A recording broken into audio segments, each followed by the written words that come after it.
Hello, how are we doing? Just setting up quickly.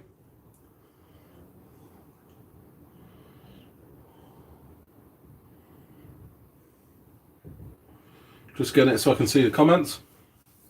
Emily, how are we doing?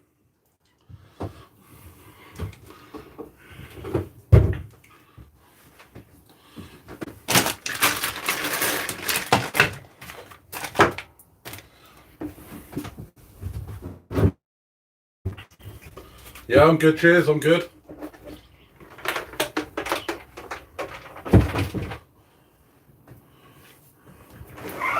Dan, how we doing? CSLRC? Green Frog, oh, everyone's coming in. Hi, Martin.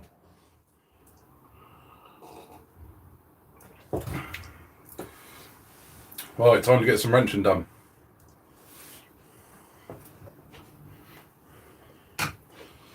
Hello from Canada, nice. Whereabouts in Canada?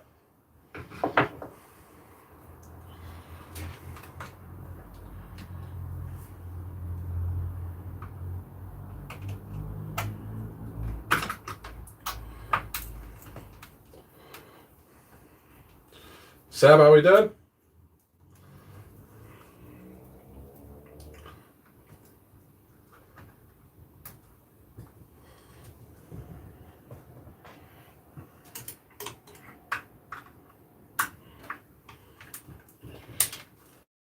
Montreal, nice. Is it cold there?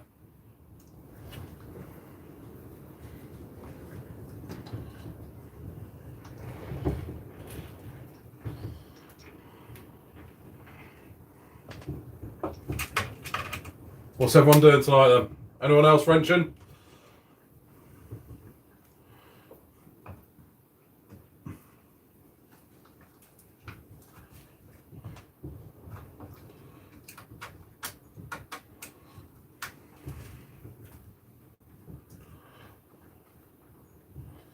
-6 and snowing, very nice. I'd love some snow here.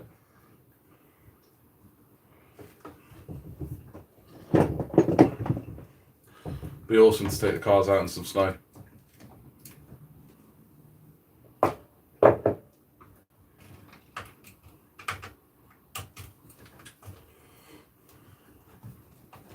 Cool, we got 14 on already. Philip Bill and Beanie. Got an infraction today, brilliant fun, nice, good choice. It's a car that I do want to get soon actually. I don't have a proper road basher. I take my off-road cars, put some tarmac tyres on them and take them out. But I don't have a proper off-road basher. I would like one. Aidan, how we doing? Oh, cheers Aidan. Thank you very much.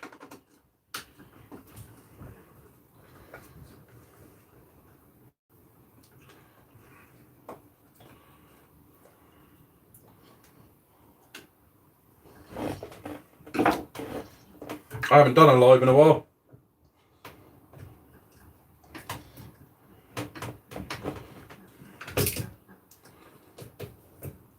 To be fair, this is the first time I've had enough stuff to fix.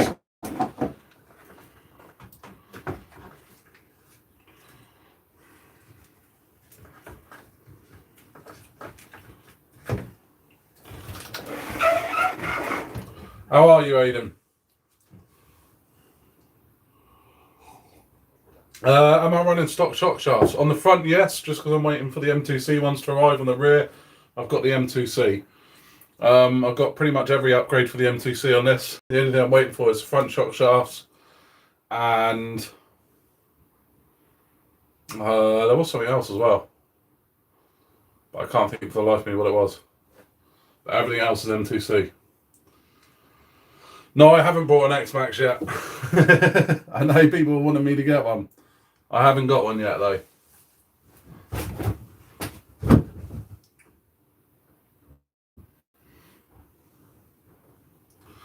Hi Rob, how you doing?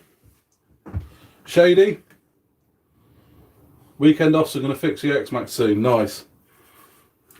Get it fixed, get it out there and give it hell.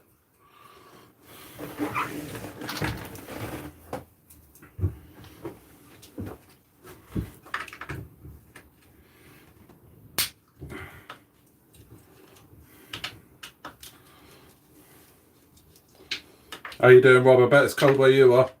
We've had -6 in Canada so far on this stream. What have you got?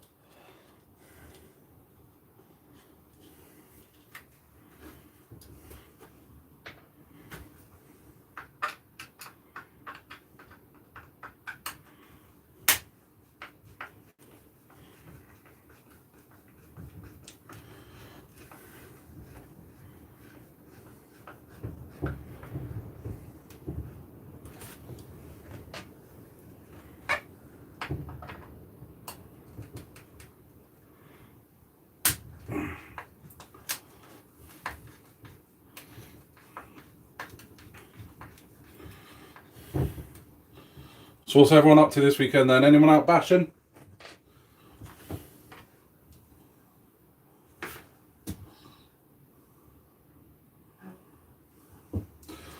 Old RC, how we doing? Good to see you, cheers to that. Yeah, get those thumbs up.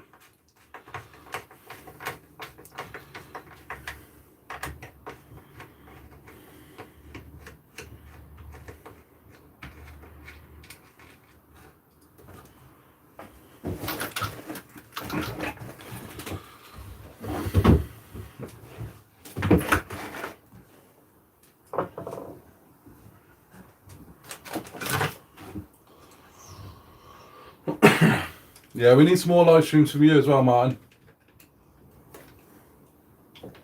And people get to see your crazy builds in the process.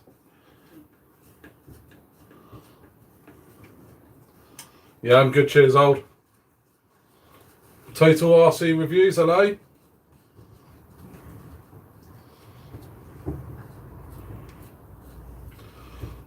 Philip, you're learning drift infraction with the handbrake.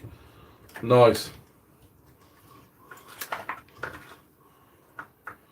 Very good choice of car.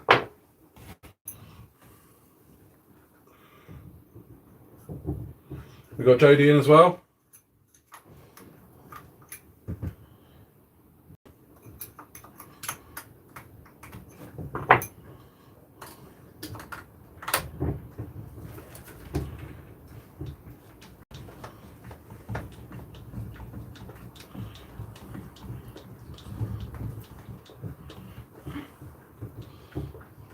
Sneaky few runs there at work. Nice shading. I wish I could get away with that. Trouble is work from home.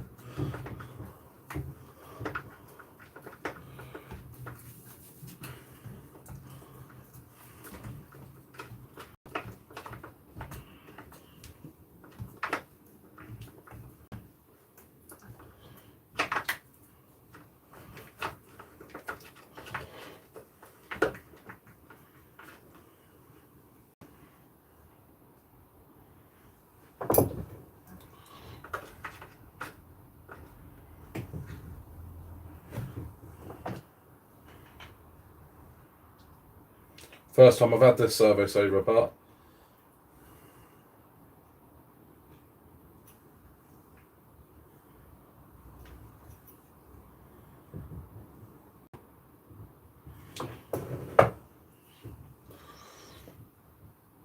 As long as no one checks CCTV. Yeah, let's hope they don't.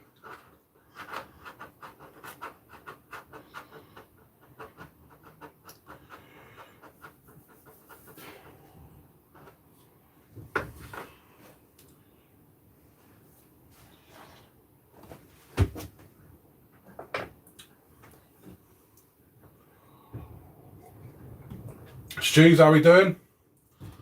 That's a beast, yeah. This is the new car to the channel, really. I haven't been out in it much. I've only taken it out once properly. But unfortunately I suffered the rear arm break-in.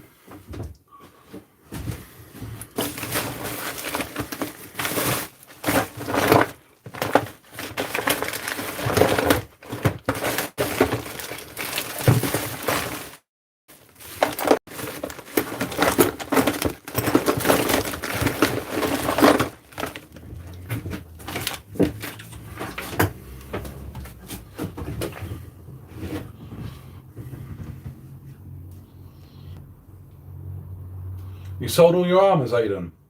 Broken Typhoon left. Can't be arsed fixing it. You got out of love with them, have you?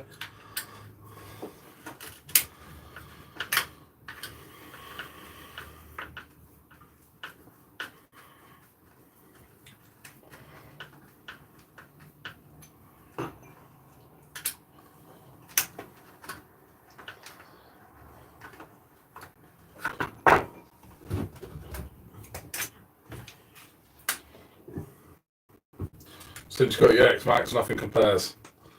Fair enough. If you're enjoying the X-Max, get out there and enjoy it.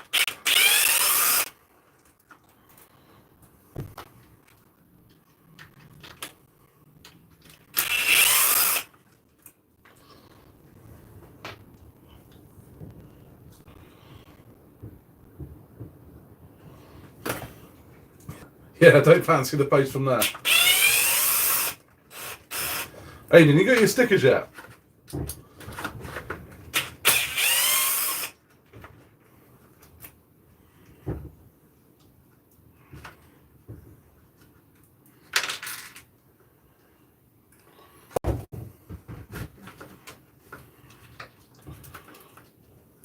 No. Logan, how we doing? I'm good, cheers. Lost a bit of interest in the hobby. Do you know, sometimes I can get like that. My advice is just to take a step back for a few days or a few weeks and then wait for a nice bit of weather and head back out there.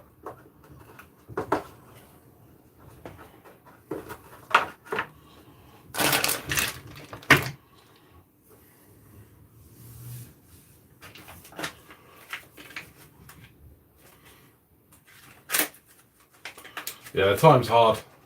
Finding time for the hobby is hard. And also just finding places at the moment where to go with it and stuff like that isn't easy either.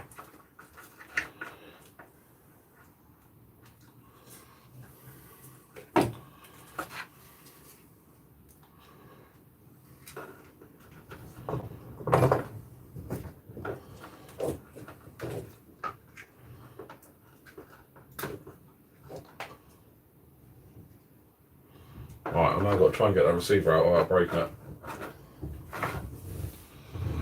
You have an X-Max 8S ESC for sale? I don't know. I've never bought or tried to buy one of them, Logan, so someone else might be able to help you.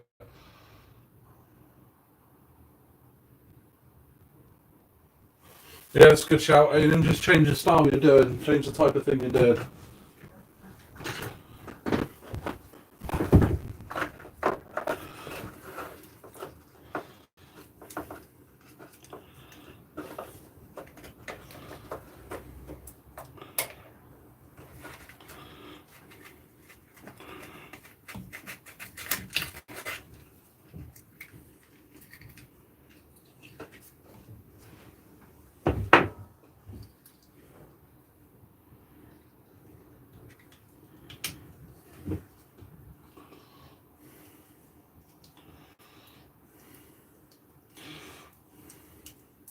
Harris, how we doing? I'm good, cheers.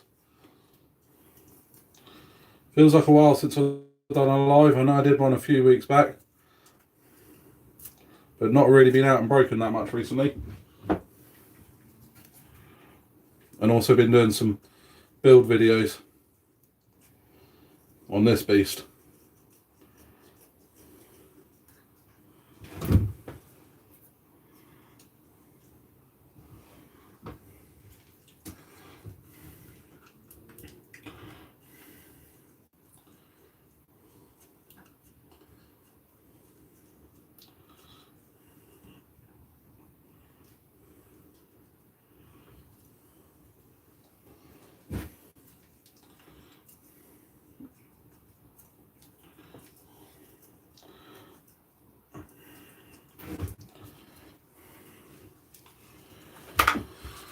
How can it get dirty already? I only had a part the other day. One little bash out and there's grass stuff everywhere.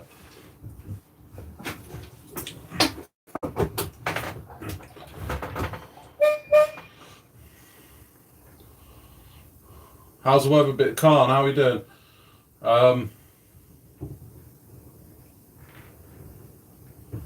Yeah, do you know what? We're still in lockdown on and the weather's rubbish. I wanted to go out this weekend. Sorry, earphone listeners.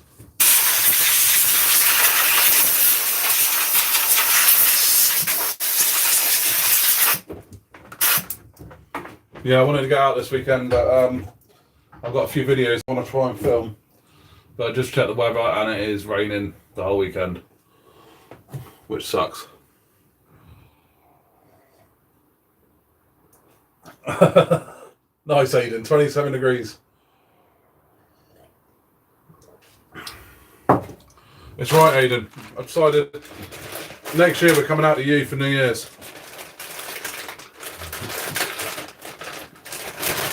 But I've got to borrow a couple of rigs, so I'm not paying for extra suitcases.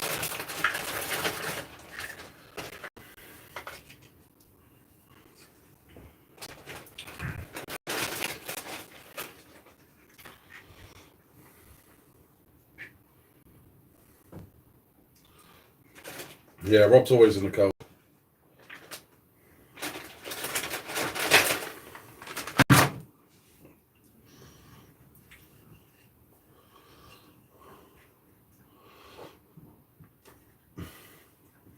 Oh, how you doing?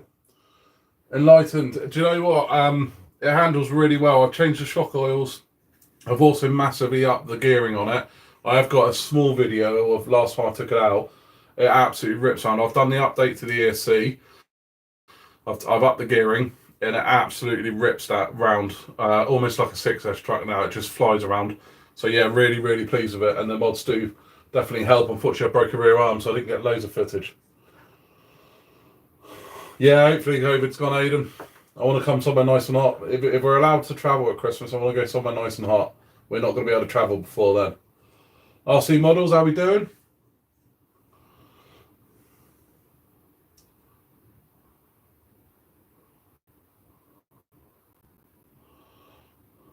Khan, you're getting out to the track in Melbourne. Lovely. Very jealous. I'd love to be doing that.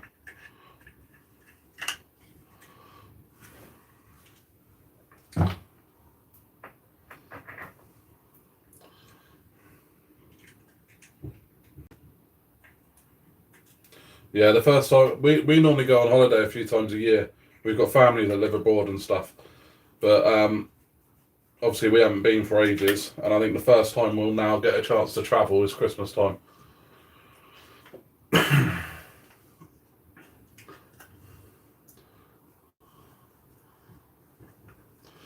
Yeah, I've got a crawler. I've got the RGT thing.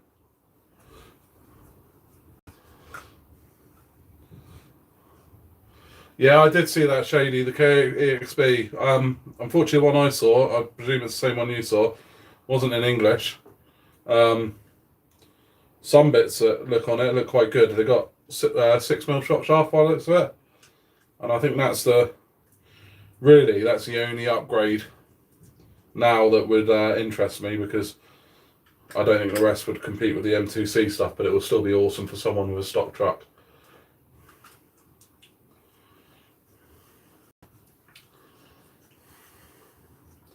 Quick question: what should I save up for? Traxxas slash 4x4 VXL or Armour Sentin? I know a few of the people I go around with locally. I've got both, and not Armour. I'm an Armour fanboy, but I always do prefer the others. However, the slash 4x4s are in bits way before the Sentins ever are, and the Sentins take absolute abuse. I hit the Sentin with this head on, flat out, and it still carried on going. So I would say the Sentin. The X-Max is a tougher truck than the Armour stock. I don't disagree with that. However, the other ones I don't think are.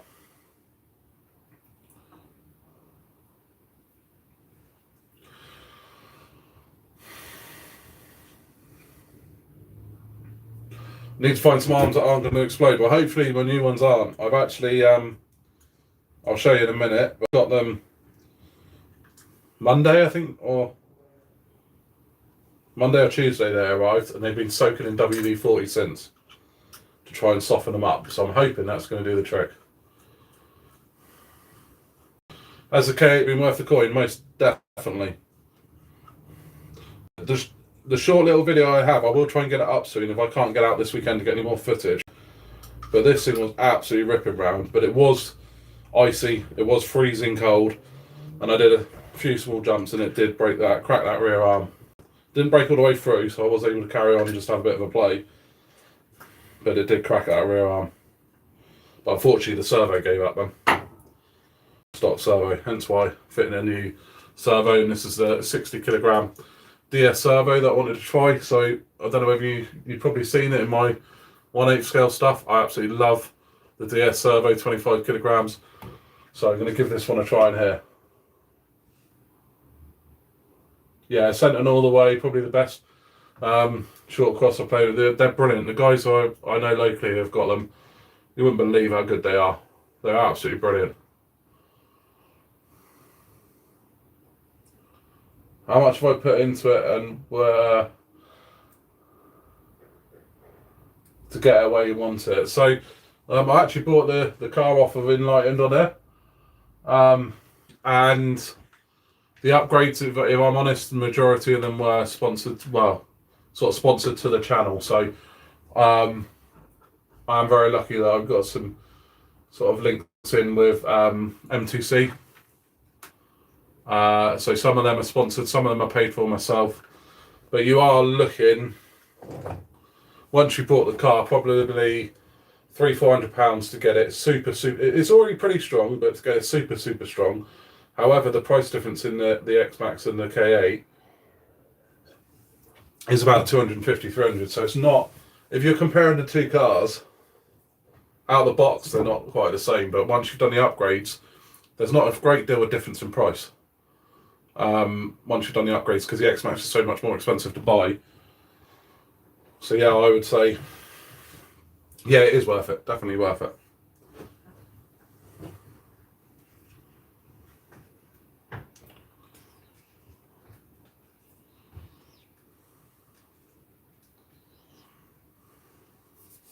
Yeah, Kev's he's got all that. He's done all the drive shafts and everything like that as well. I haven't needed to. I haven't bent any drive shafts or anything yet.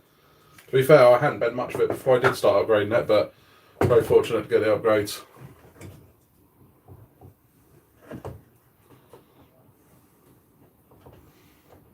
Shady, yeah, you get out in the cold and those shock oils don't sort of thicken up.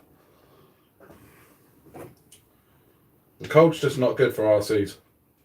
And when I took this out, it was icy. Very little grip, just because it was so cold.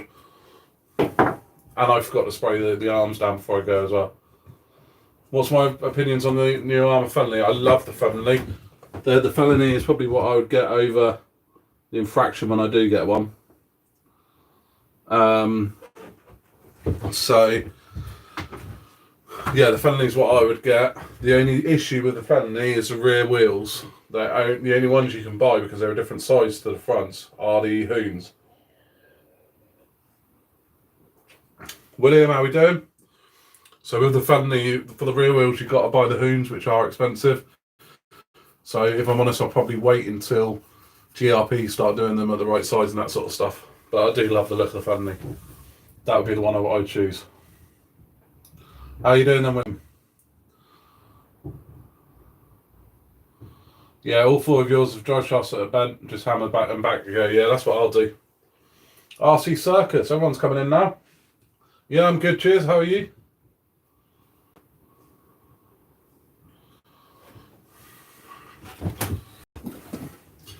In Australia, it's worth 1,600.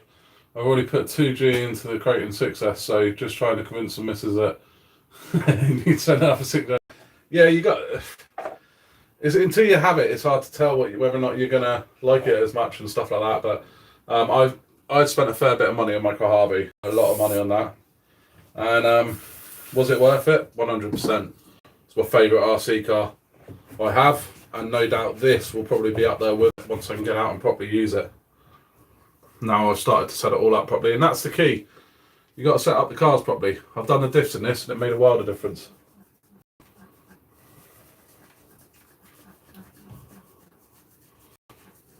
You hear it goes through the tyres. Yeah, the felony does. Well, both the felony and the infraction do, because you can't help yourself but drift them around. They're nuts because they're brilliant. But you're going to go through the tyres, and the felony ones aren't cheap. But at least with the infraction, you can buy the GRPs because they're all the same size. See you later, Aidan. Cheers for coming on.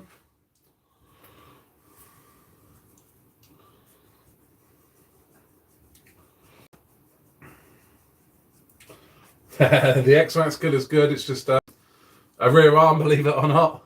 and a servo. The stock servo they gave up on me.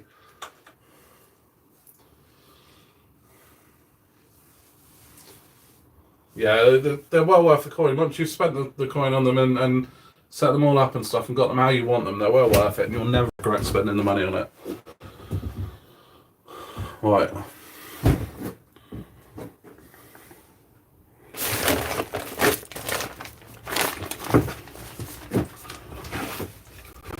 Three Sons RC, how we doing? Yeah, some live wrenching. Thought I'd come on and do a live sat here thinking, right, I've got to fix these cars. Might as well come on and live, come say hello to everyone who hasn't done it for a while.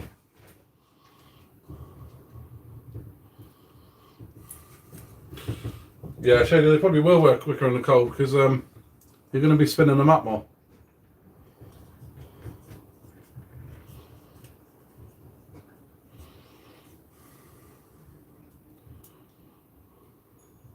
Uh, 60 kilogram servos, RC Circus. 60 kilogram DS servo. But it is a proper 1/5 size one. So you have to get the 1/5 mount.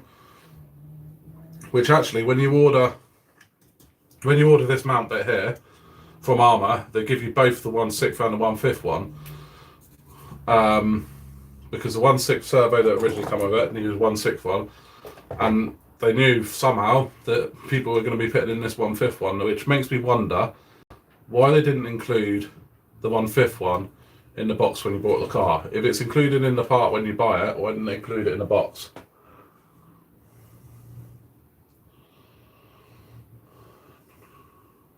The not X-Max killer. Do you know what? That video today, though, didn't half make me laugh. It was quite funny. And I did take a few screenshots and wind them up afterwards with it. Sent them across. Fair play, it was a good laugh. And it's only meant to be a bit of fun as well. How late is it here? It is 20 to 11 at night. Perfect time for RC stuff.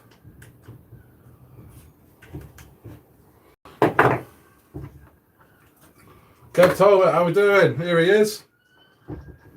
I'm loving the fanboy look, Kev. Please tell me you still got it, but you're still wearing it now. I'm working on the not X-Max killer here.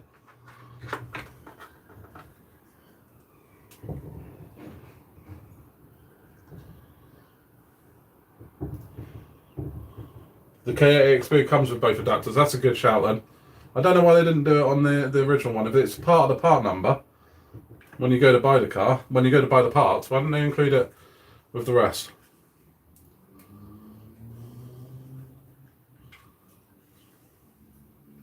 Yeah, I'm good. Cheers, Kev. That video did make me laugh earlier. It was a good video.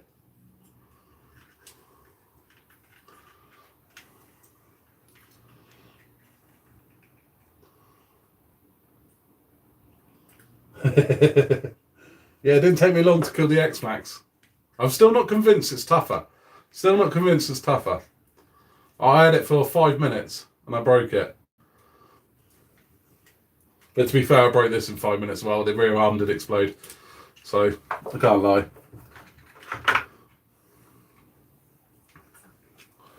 Right, I need to set that servo straight. And I want to try and shim this as well.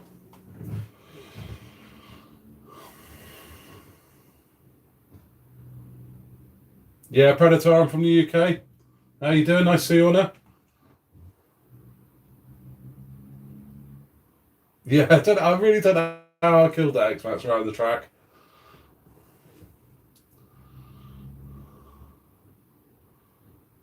Yeah, that's a good shout. I'm only bashing character. Fanboy will be back. I want to see that out and about, Kev.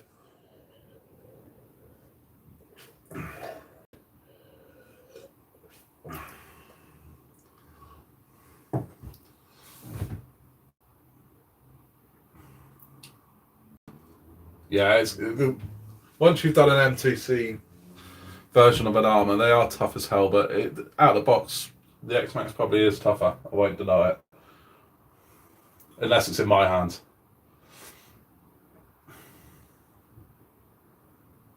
Being too rough on it. Too rough on an X-Max. I didn't think that was possible. Right, I need to plug this in to get that servo straight.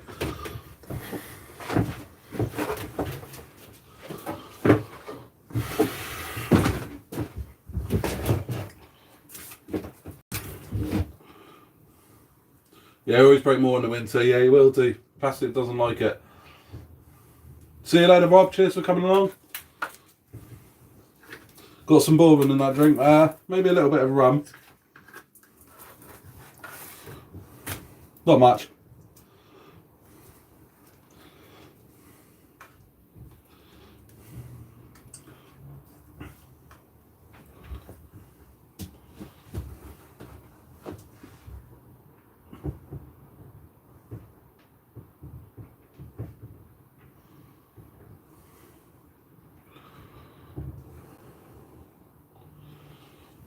You've had your X-Max about a year and just finally broke a diff gear in the transmission. Just got done fixing. That's good going. If you had a car a year and it hasn't broken, that is bloody good going.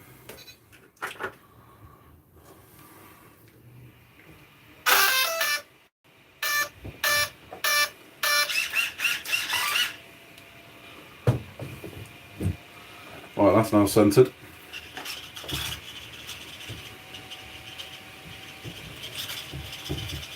Don't help that I got the gyro on.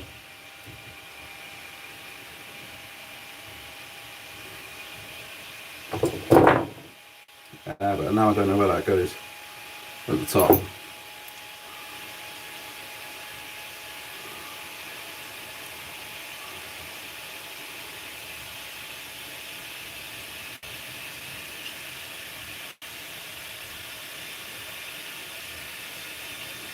Oh, alright, we might have a problem there.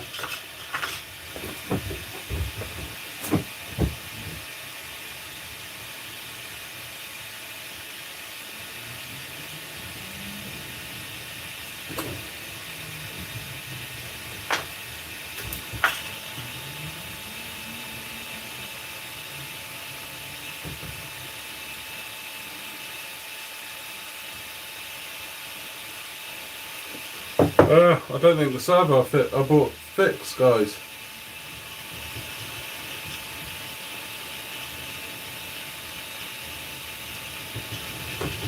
That ain't good.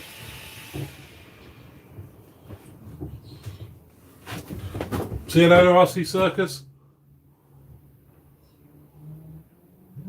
Yeah, definitely want a good art session.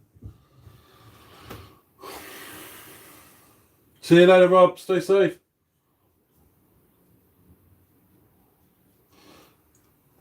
RC Circus not. I don't know the cost of all the parts I put into it, if I'm honest. But I should imagine it's a fair chunk. But I don't know the direct costs.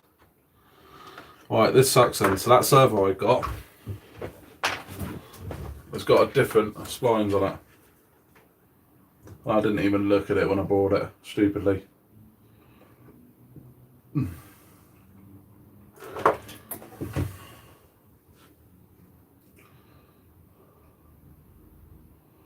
Fraction fee to a Fenley,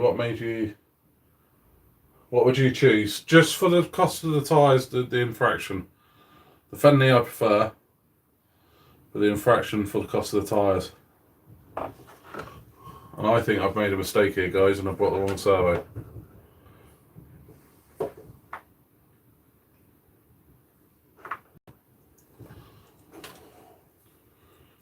I wonder if I could change it to...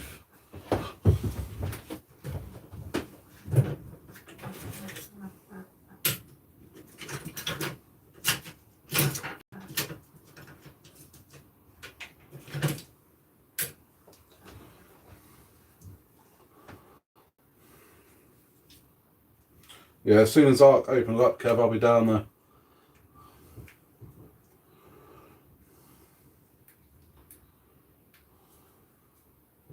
Yeah, has he not got rid of that sand, though? I was hoping he's going to get rid of that sand. Yeah, RT Circus, I really don't know how much this would have cost. I could imagine it's probably 400 quid's worth of upgrades on it.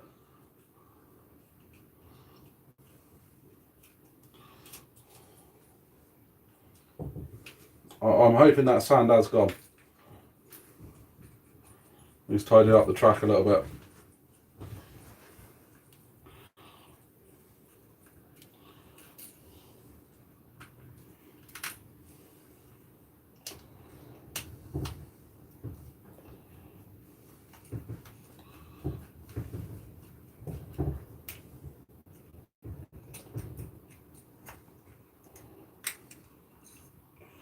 Right, I'm wondering if these gears in here are the same, I might be able to change the end gear.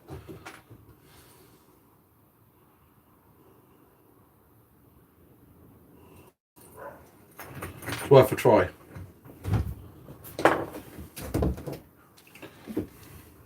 Yeah, stupidly I just didn't look at the gearing, the how many teeth spline it was. Proper rookie mistake that.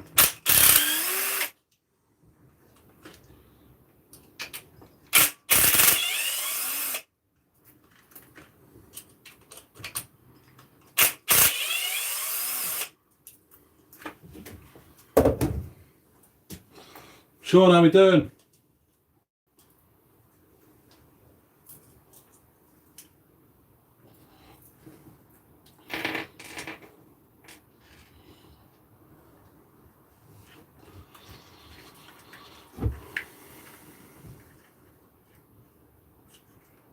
You have a spare servo, stop by the new digs in case mine's.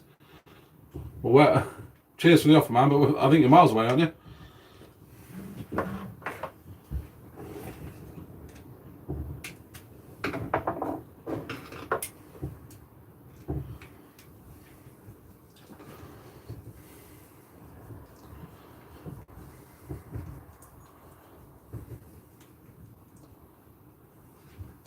No, Shaded Friendly doesn't need 500 quid of MTC parts.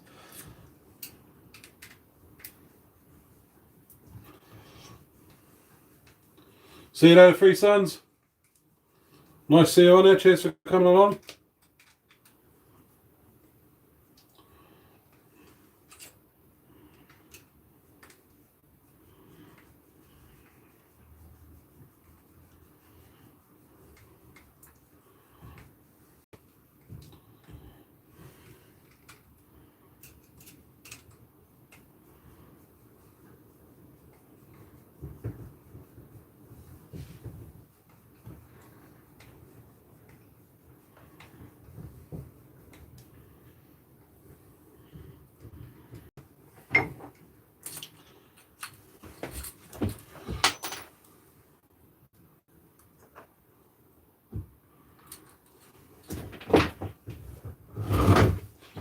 Alright, I'm not sure it's a good idea taking a new servo apart, but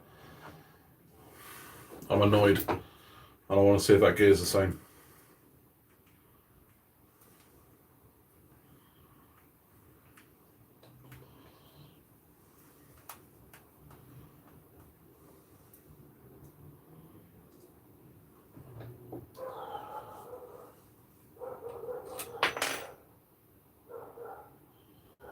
Well, you can save on NCC, you can send on tyres. Good shout. It's just it annoys me that you can only buy them from one place. As soon as they start making them from more than one place, that's probably when I'll get one.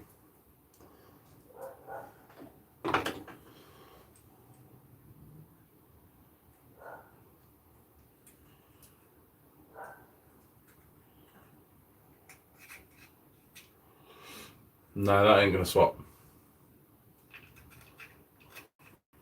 Right.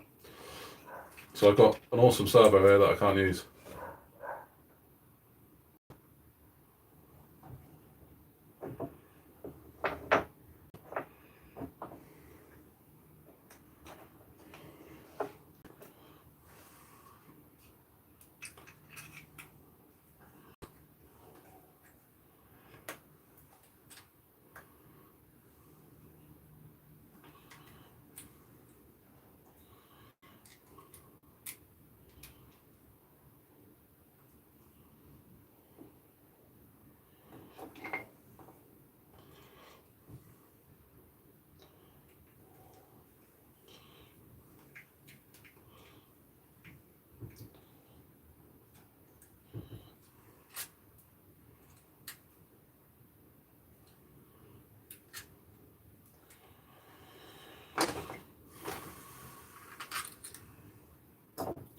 Does anybody know if they sell a different servo saver that fits onto this different amount of teeth? I need to find out how many teeth this is as well, though.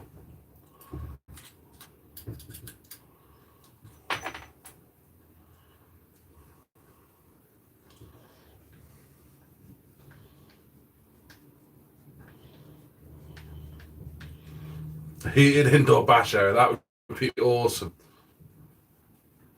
Massive warehouse somewhere.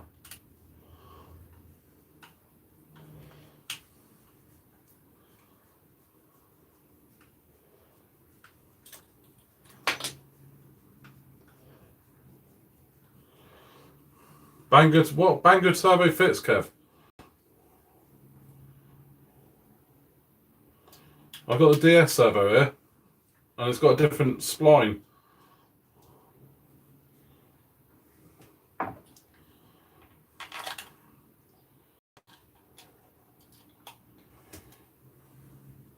So for that, I just hammer the servo saver on, do it up tight and hope for the best.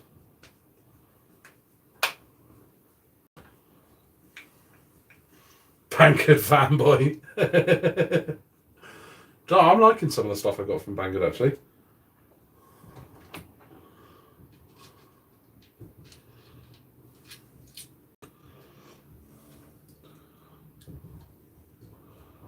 Killer Bernie. New to the hobby. Just got Creighton EXP. Good shout. Good first car.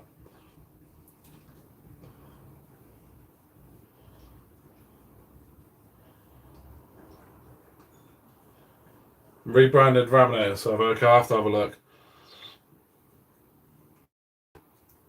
I went with this DS servo and I'm annoyed now I didn't check the spline.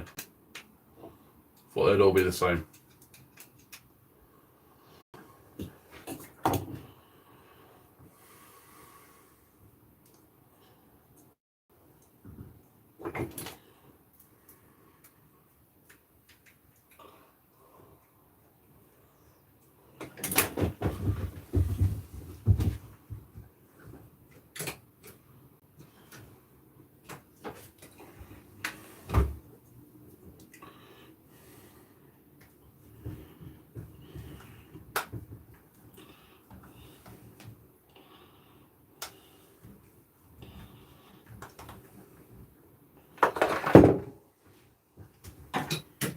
Right, let's check I'll put that back together properly even though I can't use it.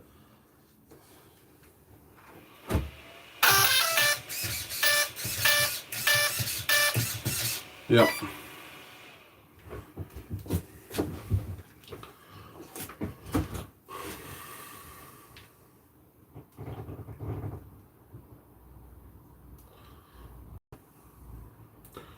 So I reckon if I heat that up, I could probably melt that on there. Would it then be strong enough?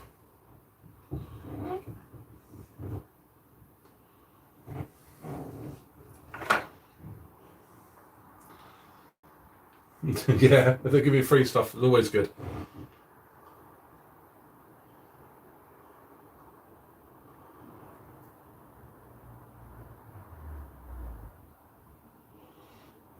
Welcome to the channel, Killer.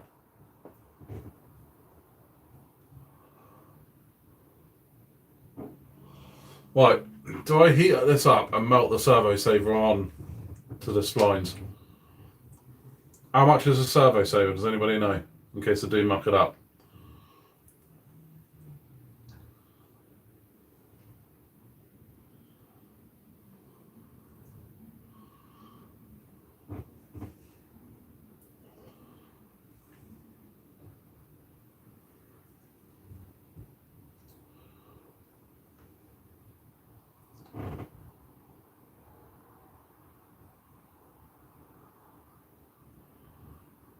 Alright, let's go for it.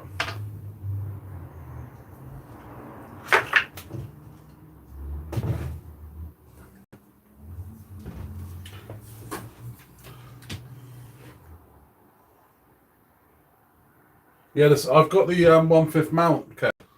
So you can fit any 1/5 servo in there. Yeah, I've got that. So I've got that, but it's just the splines, and it's not far off. So I'm thinking if I heat the spline up, push on the servo saver, get it done up tight, because when it melts on, it'll melt around it anyway. Do you reckon it's worth a try?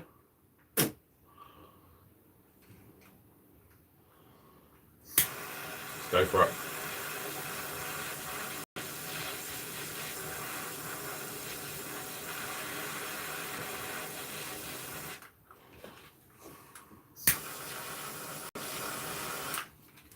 It's a bit fierce.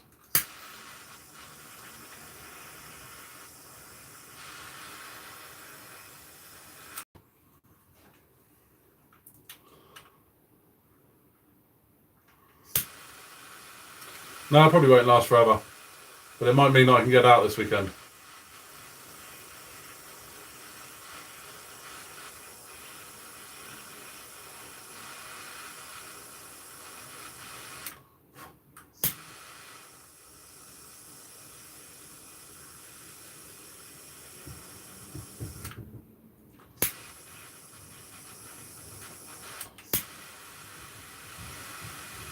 It's melting the cover of the servo, but that doesn't matter. Right, make sure I got it straight.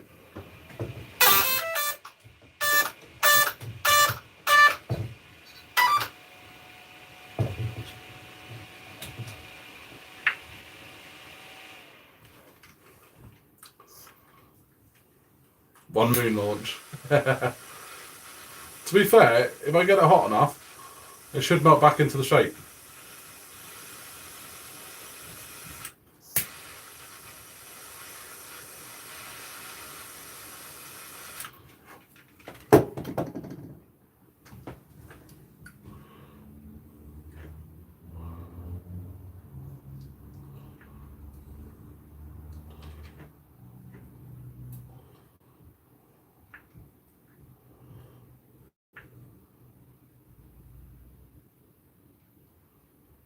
No, not hot enough.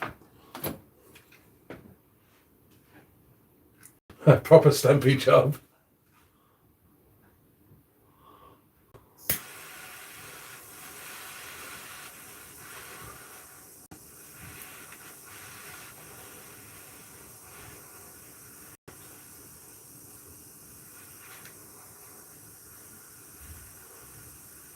I reckon it'll work. I have faith. I've got an order new servo anyway, I might as well get a servo saver.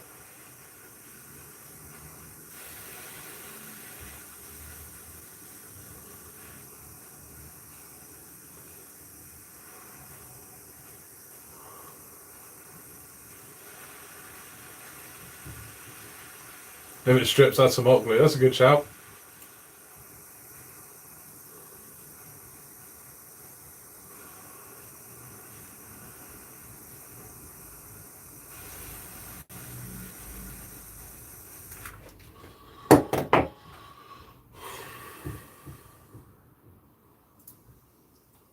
What's going on?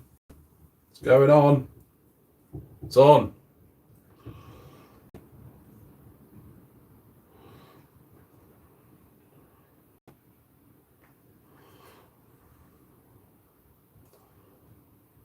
Needs to be heated up and just pushed a little bit further on. I can get it off gently.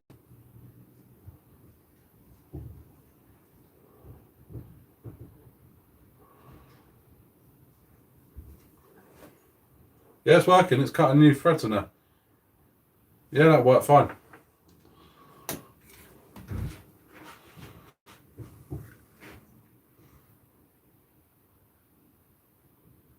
Hopefully they're going to announce Monday, Sean. It is nice to be back live. Hopefully they're going to announce Monday that it's going to end. But I think it is going to be in phase bits as well.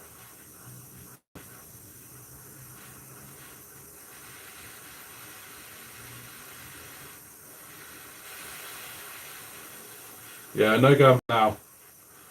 Enough a lot of heat, melt it on, we're done. It's just hard to actually get hot without melting the plastic of the servo.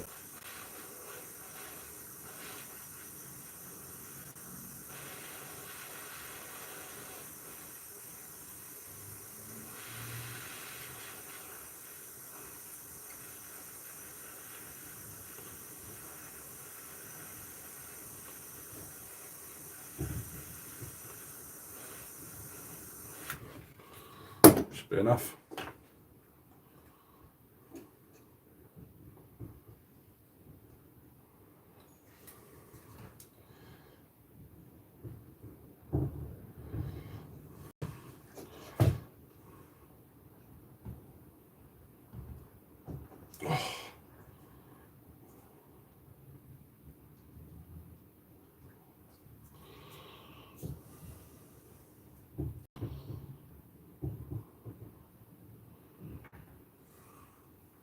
You got the STI one, 70 quid off Banggood. 70 kilogram off Banggood, yeah. I will go for another one if this doesn't work. But actually, it's gone on there, and there ain't no getting that off.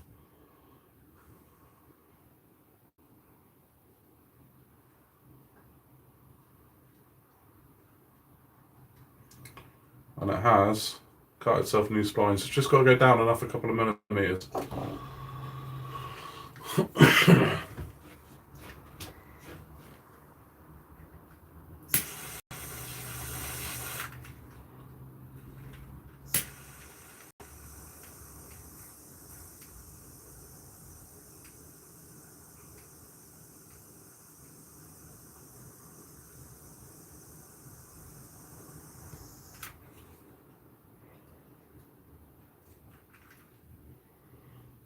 Yeah, I could use a screw. That's a good shout, but I need to get one that's a lot shorter.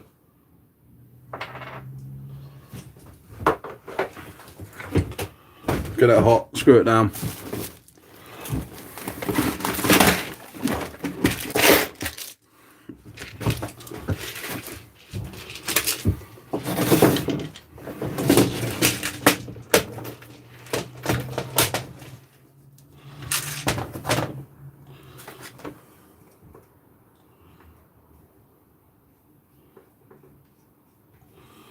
That's the one.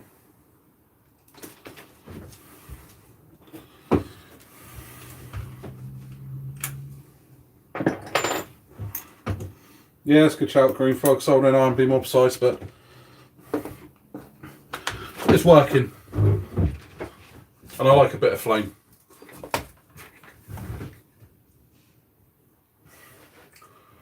Hands of stone.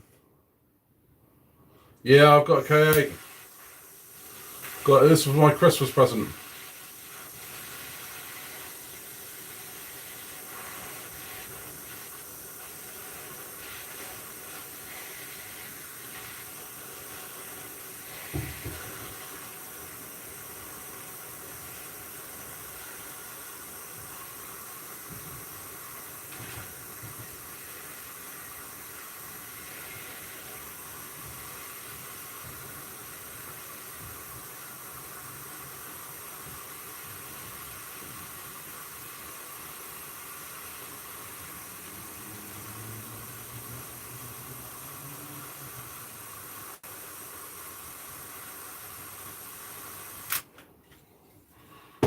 Alright, that's really hot now. Get that on there.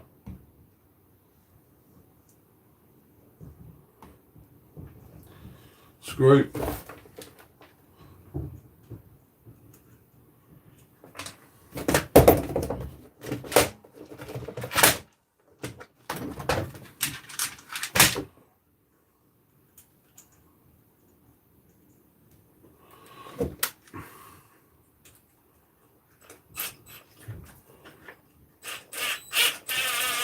Yeah, straight in. Whoever's that idea was with the screw did a perfect job. That is on. Never ever go off again.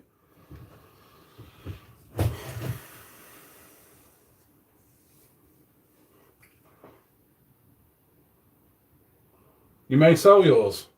That's not good, Anne Stone. Thought you'd be pleased I got one. Not telling me you're selling yours.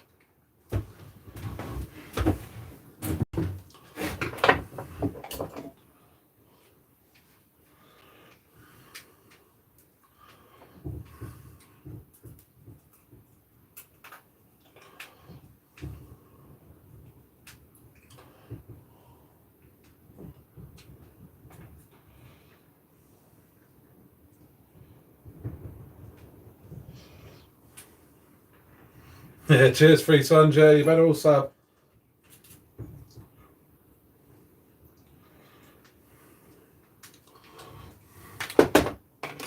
Right, now I've got the servo in there.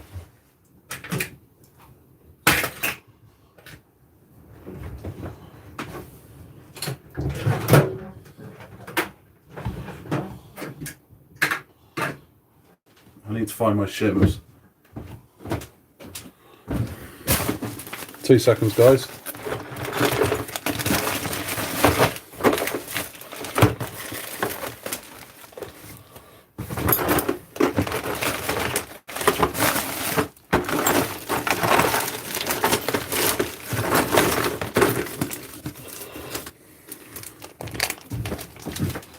Now I'm wondering,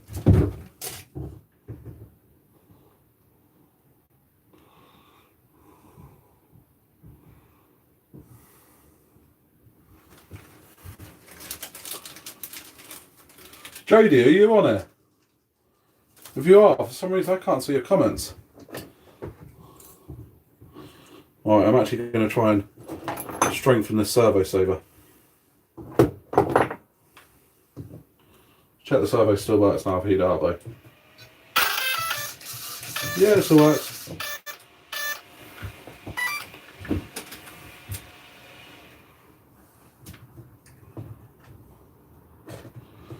I haven't used it since last time. I need to replace drive shafts with CVDs or whatever they are called.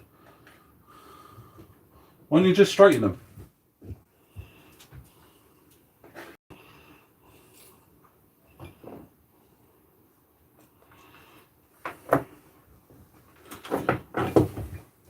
Well, I don't like how weak this servo saver is. Well, it's not massively weak, but it's too weak for me.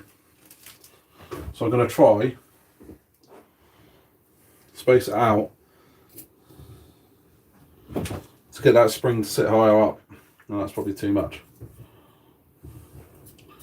So I've got some shims. Strengthen this servo saver by squishing the area that spring has working. Yeah, let's go over all of them, see what happens.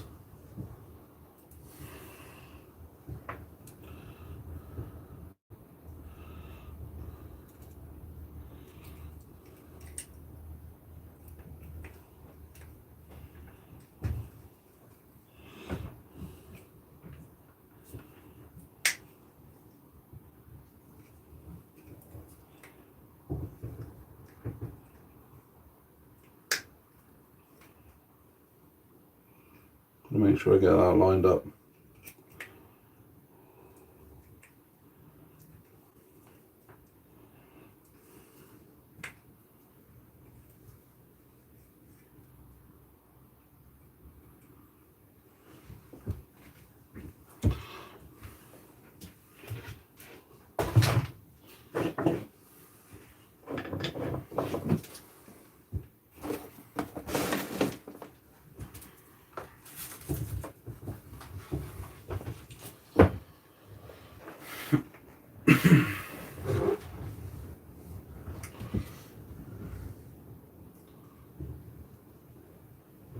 Okay, you don't think it's a saver then?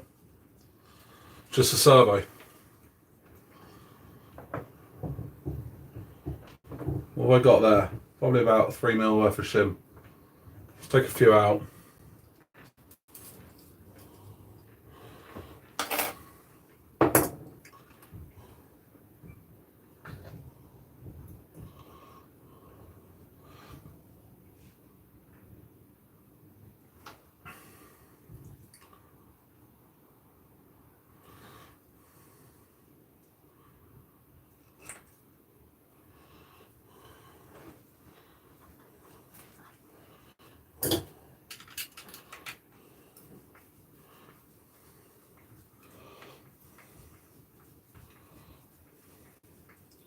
Yeah, I love the K8.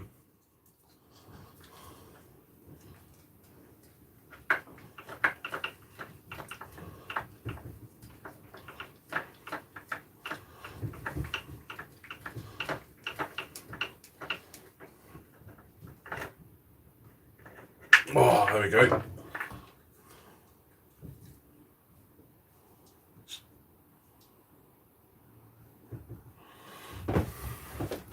Right, let's get that back on there now then.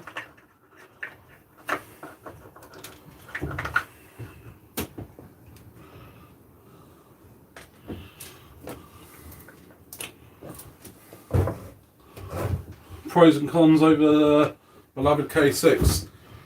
Pros, it's bigger, and it's almost more stupid when you see it flying about, so you just laugh your head off more. Anything that's bigger, you just seem to laugh your head off more. Cons, it's more expensive, and that's for parts for everything.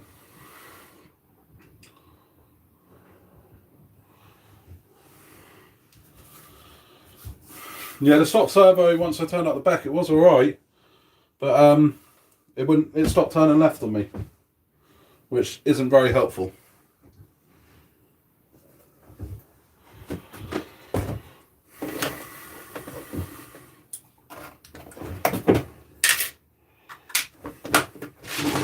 Losing everything here, guys. Where's my 4 screws gone?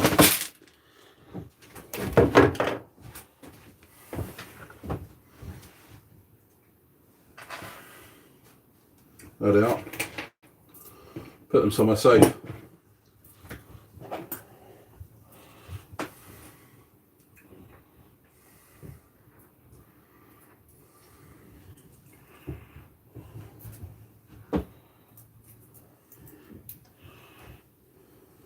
So yeah, that's the pros and cons really. It's and also you've got to have somewhere bigger to use it. It is a big old beast. So in some of the places where you'd quite happily use your K6 or whatever, it just might not be big enough. You need more space.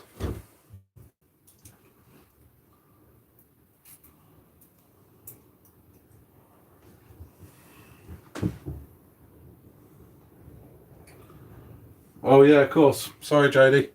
I was wondering like how I wasn't getting your comments on there.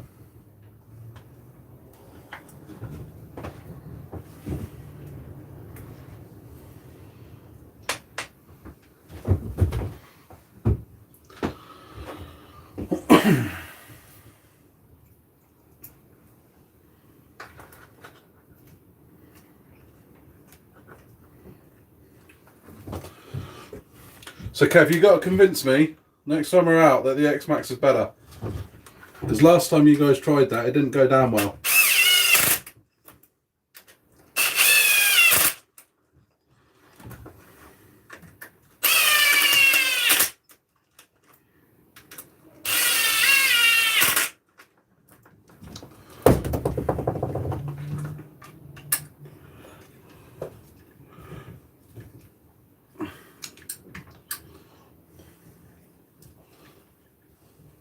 Yeah, I have seen the new K8 AXB.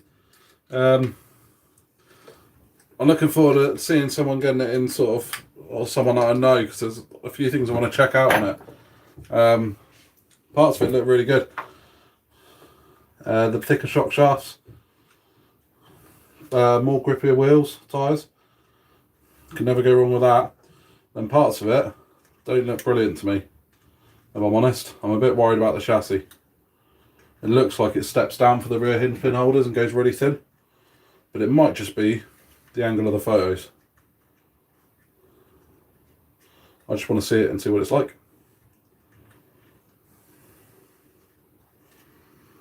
Right, let's get this back in place.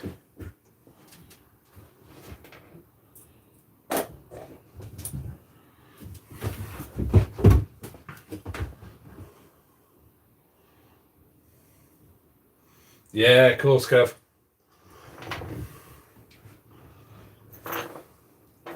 You know me, I'll grab anything out of the car and use it. I've got Techno, I've got Traxxas, I've got Armour.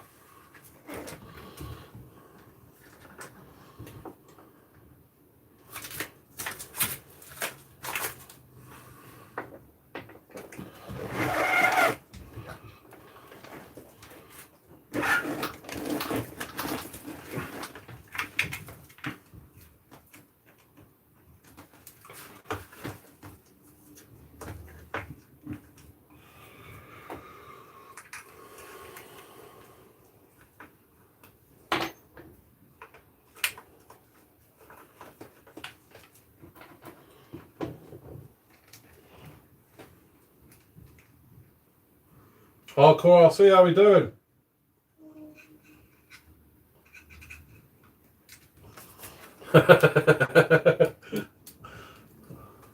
That's a good one. Crack habit. Yeah, arms.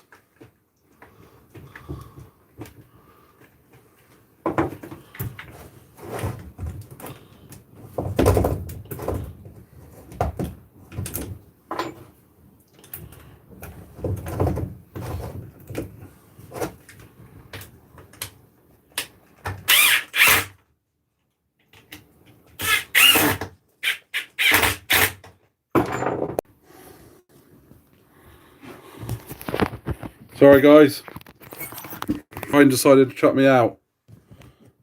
We should be back now though.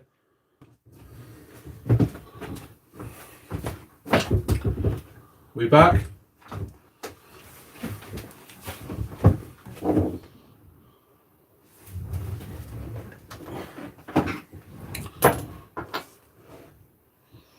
That's it. Yeah, we're back. Sorry about that. Phone shut me out.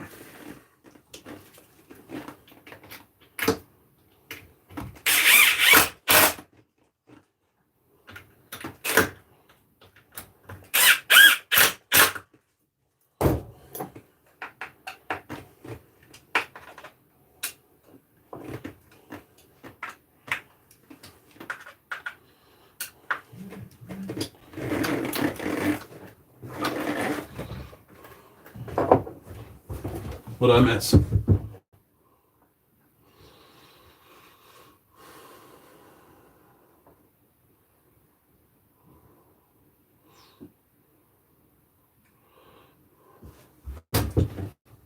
Not a lot. We lost a few people, but they might come back.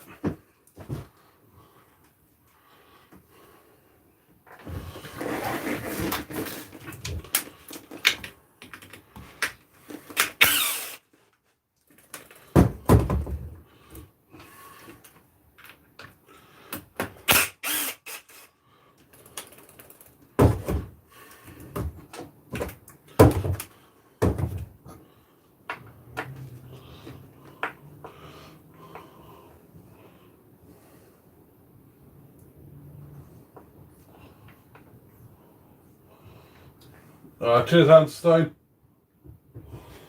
Yeah, cheers for that. Hopefully you get back into the hobby. I've had some time out recently over Christmas and that. Fortunately, I had a bit of a car crash. Couldn't really do much. So I had a bit of time out and then back into it.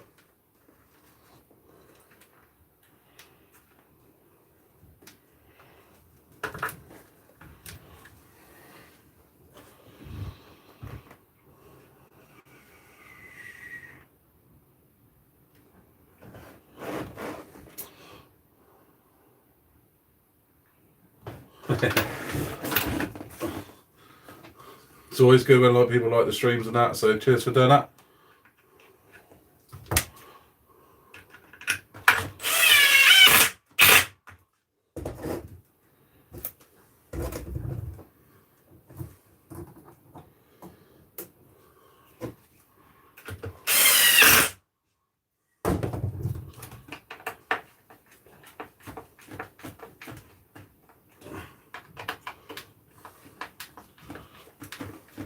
So we got any new people in here, then come and say hello if you are. It's Hardcore still in here. You came in and it crashed. I reckon it was you, Hardcore.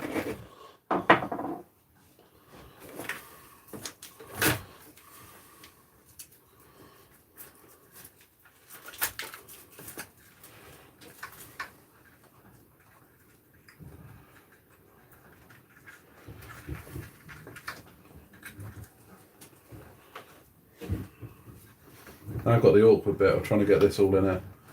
Trying to tuck it all in the receiver box.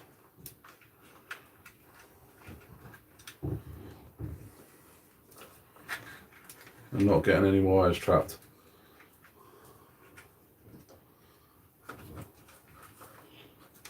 Getting close, getting close.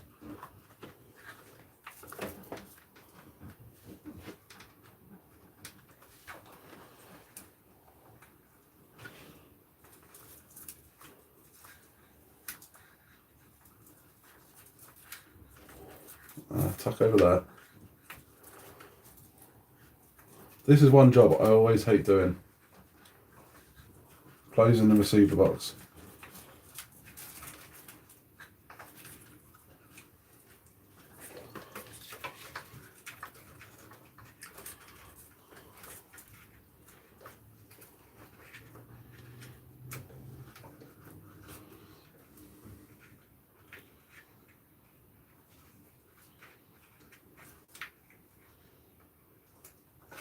It's easy on the KA. Yeah, it's not too bad. It's quite a big receiver box, to be fair. It's just loads of wires because the servo's so close and the ESC's so close. You got all the spare wire left in there. Now I've pulled it out.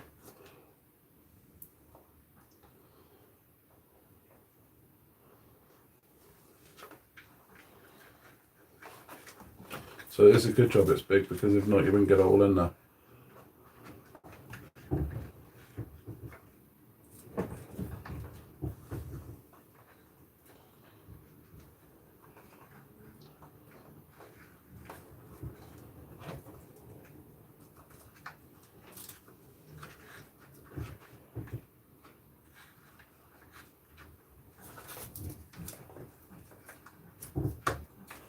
I had it then.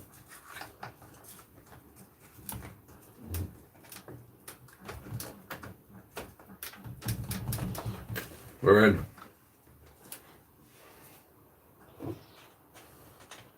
Oh, Predator. Cheers, man. Thank you very much.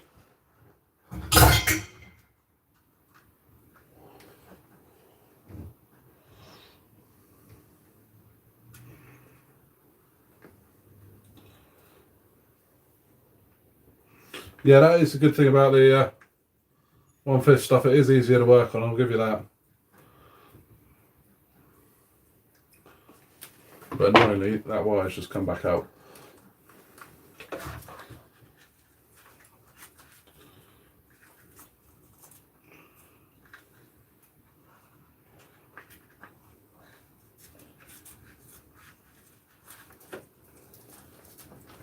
There we go.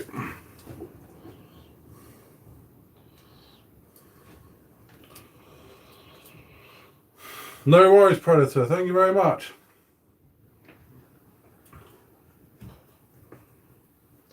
I'm glad you enjoy it.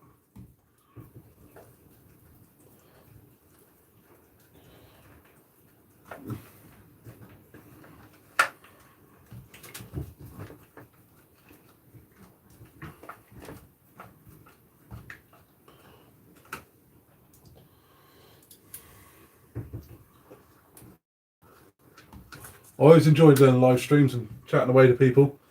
Although, to be fair, I'm just sat here chatting to myself, but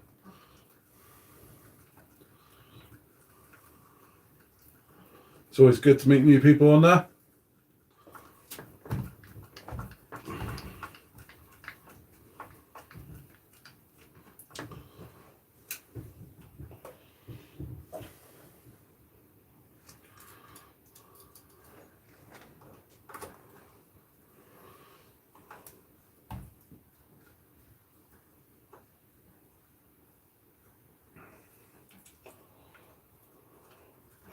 Yeah, it's a good shout on drones. It's all a bit tighter.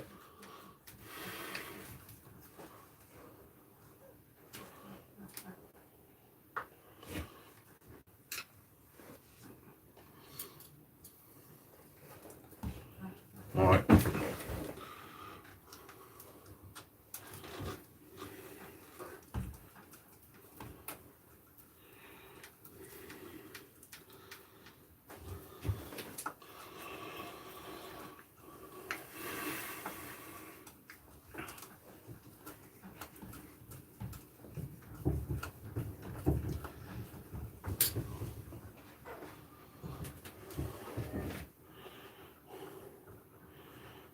I have once tried to work on a drone before, and I didn't enjoy it much. My fingers aren't made for drones.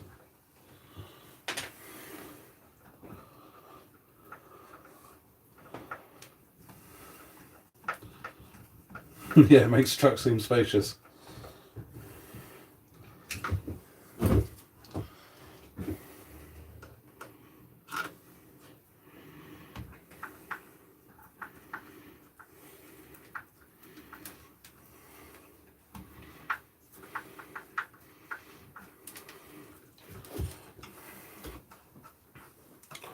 Right. Let's see how it works. What else if I connected that up though?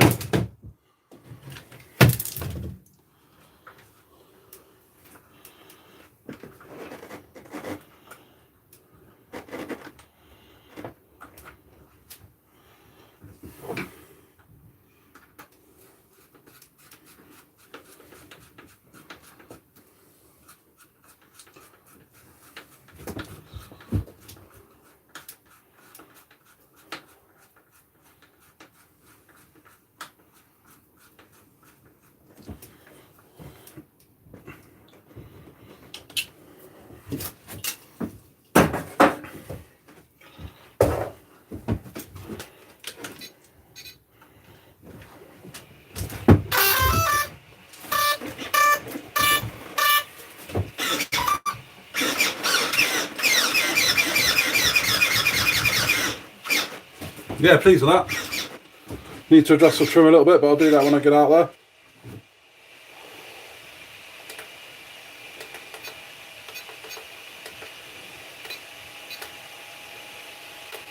Yeah, I'll do that when I get out there. So adjust the trim, but all good.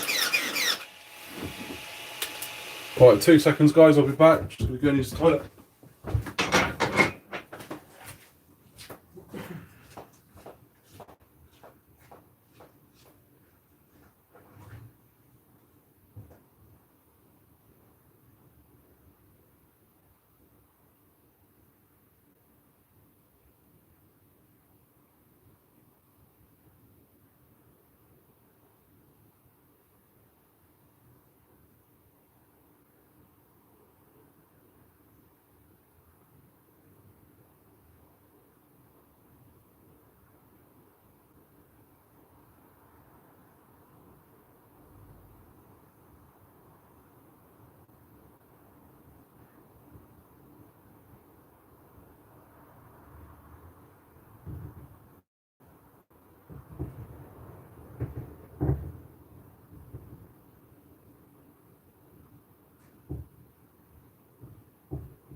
Right, I'm back.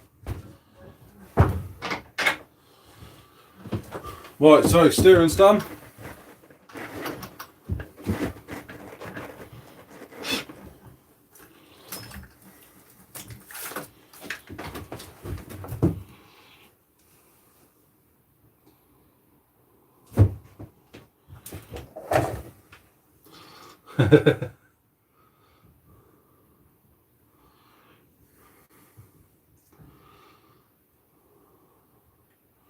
Yeah, heating up, worked good. It's all connected, it's all worked well. Right, now time to get these rear arms done. Well, one rear arm.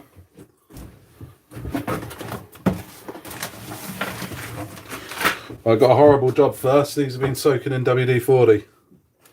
So I've got to get one out of there, clean it off a little bit.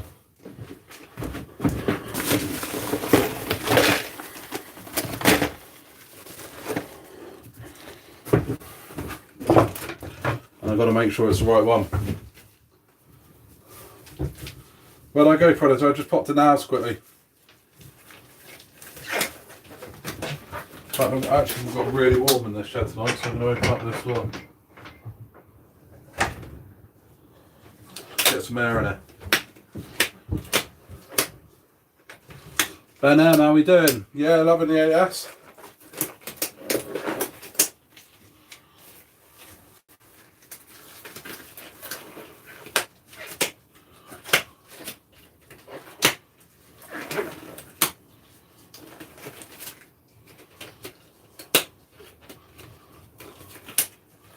Got a horrible dirty job now.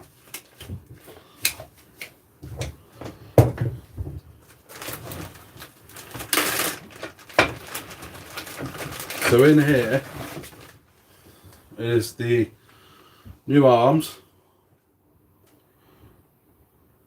Yeah, that's the right one. And they've been soaking in WD-40. Or actually GT85 and PTFE, all the same things. Are very slightly different, but just to try and soften it up a little bit, stop them exploding. Now for the cavity search. So these are known for being a bit brittle, especially in the cold. In the heat, they're fine. So in the summer, they're fine. So the WD-40 just soaks into them and softens the plastic up a little bit. So they've been soaking for about 5 days now, and they've soaked up loads of the WD-40. The other one I'll leave in there. There'll be a good comparison because that side hasn't got it. This side has, however, it's always this side that everyone seems to break. So, we'll soon see. Yeah, RPM arms. I do want to get the RPM arms. I just can't get them here at the moment. Cannot get them, and it's looking about 2 or 3 months.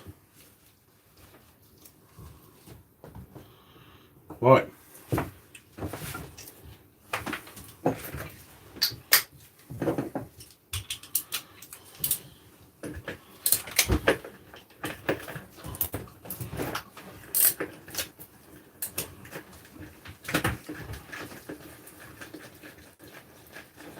Yeah, as soon as we can get the RPM arms going, I will get some.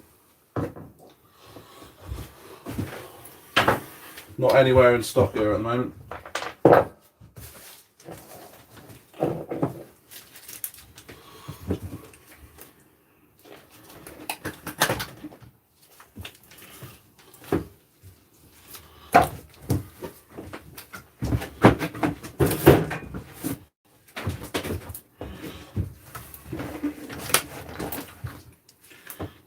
Right, I'm going to need to get that rear bumper off.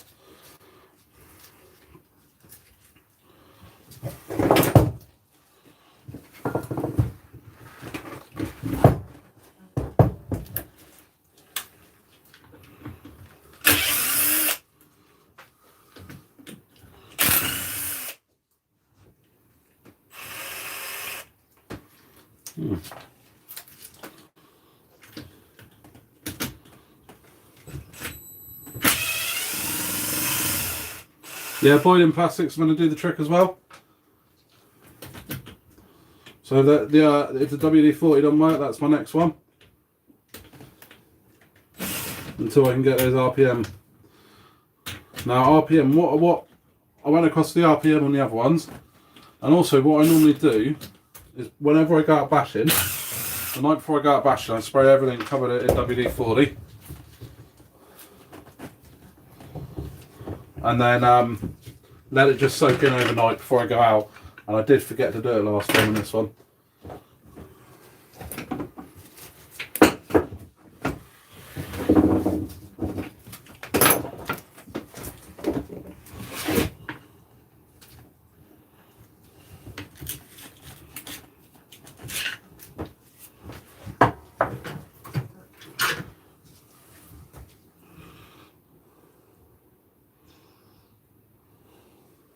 Yeah, model swatted them for a while.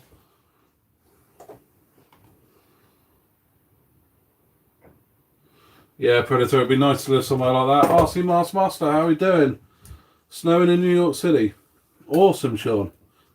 Well, I think that's awesome. I'd love to have a bit of snow here. Something we don't get very often, so it's always nice.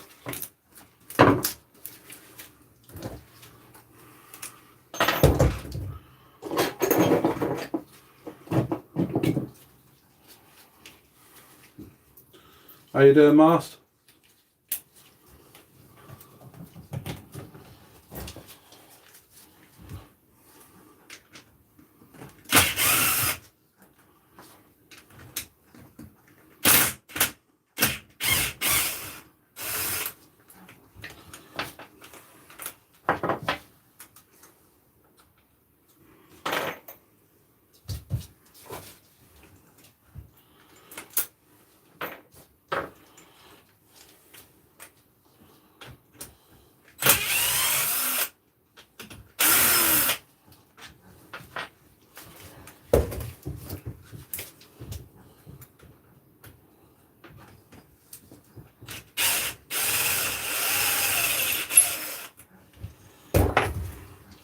Right.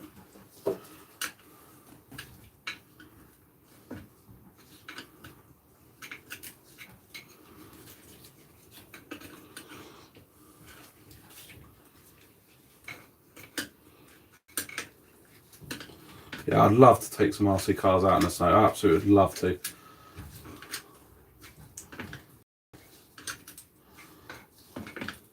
I just don't live in a part of the world that ever really gets snow. About 7 or 8 years ago we had a little bit of snow, but it only lasts a day or two when we do.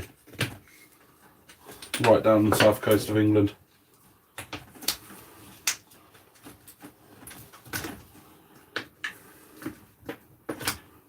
Okay, so there's the arm out. You can see where it broke there. It's not gone all the way through. So what I might do is clean all this up. See if I can do some sort of temporary repair, just for a spare and out bashing if anything ever goes wrong. So I might try and glue all that back up somehow and cable ties and stuff, because there is a bit of space so I can get it around. Just as a spare in the long one.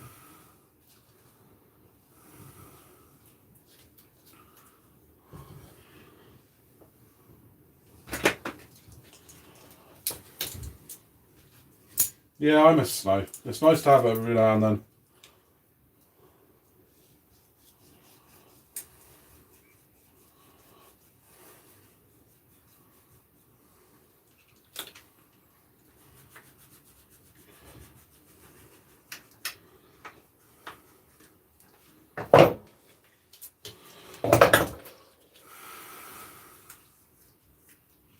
You can't use droop screws with the RPM arms, if that matters. Well, I don't have any on here, so I suppose the answer to that is no, not really.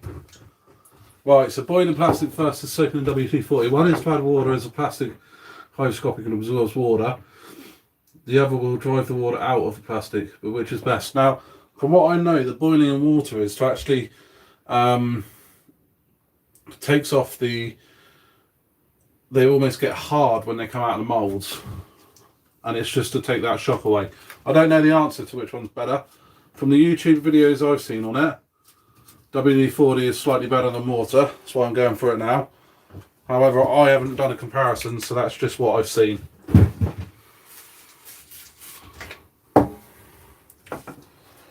Right, now which way did this go?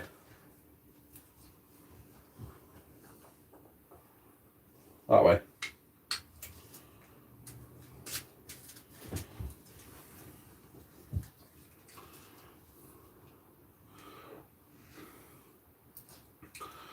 I live where it was 9 months of snow and always powder. Now, I can imagine the novelty wears off after a month, but I might be wrong. You'll have to let us know.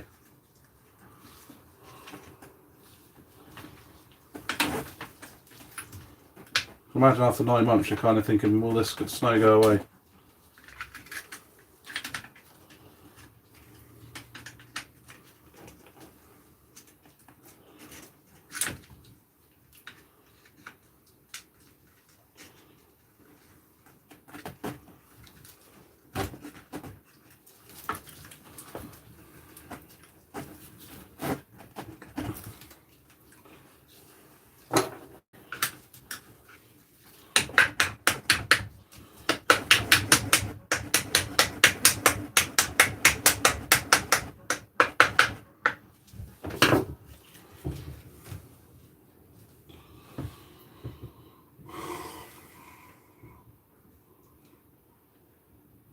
Both is bad for plastic. Probably in the long run, Mast. Yeah, they probably are bad. But I've had great success with the WD-40 on all my other rigs. Will you get the new Kraton 8S EXP? If I'm honest, no. It's awesome. If you're going to buy one new, get the EXP over the stock. But now I've done all this to this one, the EXP won't be as tough as this one, apart from the shock shafts, which I'll probably upgrade to.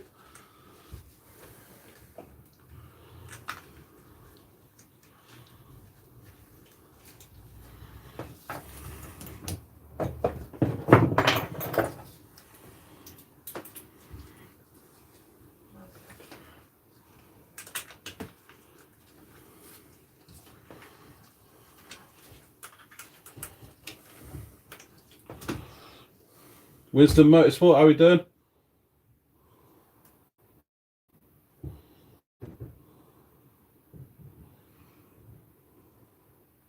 24 inches of snow, that'd be awesome. Very jealous. Yeah, snow, I can imagine it like anything, it'll get old though.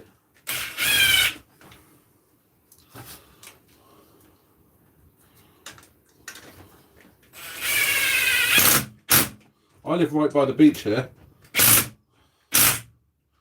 and that can get old.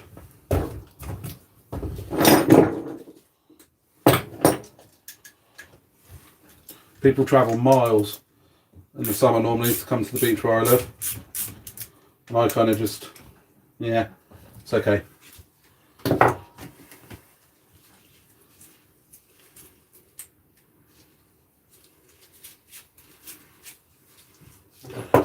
I'll get some of the dirt out of this.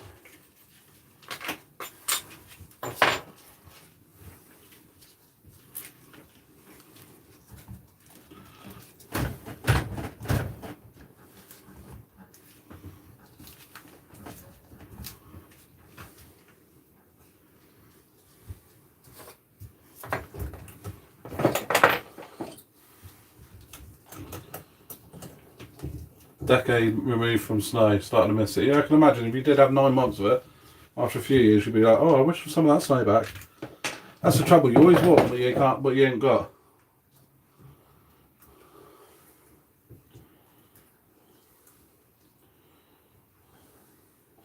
Yeah, wisdom, there probably is an element to that. And if you're trying to make something last for years and years and years, it's probably not a good idea. But my 6S arms that I spray every week before I go out and bash, they lasted the whole of last summer, so, and they're still going strong now. So to me, that's pretty strong.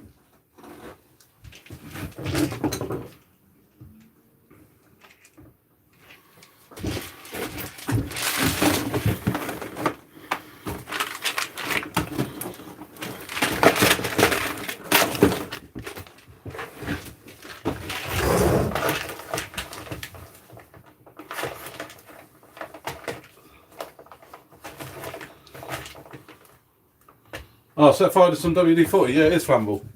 I know it's flammable. It's written on there. I'll set fire to it many times before. Yeah, it's bloody flammable. I wouldn't advise anyone trying to set fire to it.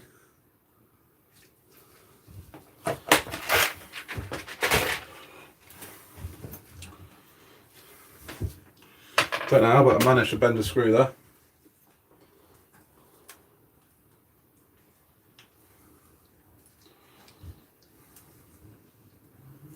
Two hours from the beach, 90 minutes from the mountains. I'm literally 5 minutes from the beach.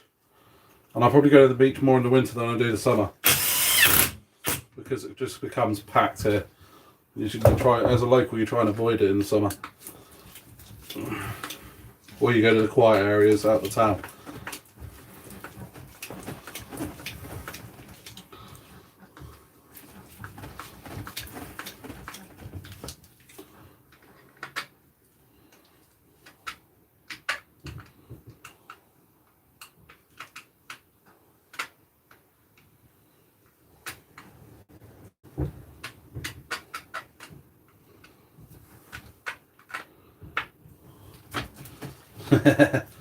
Yeah, nothing wrong with a bit of flame edge, but yeah, WD-40 is pretty flammable. I know that for a fact.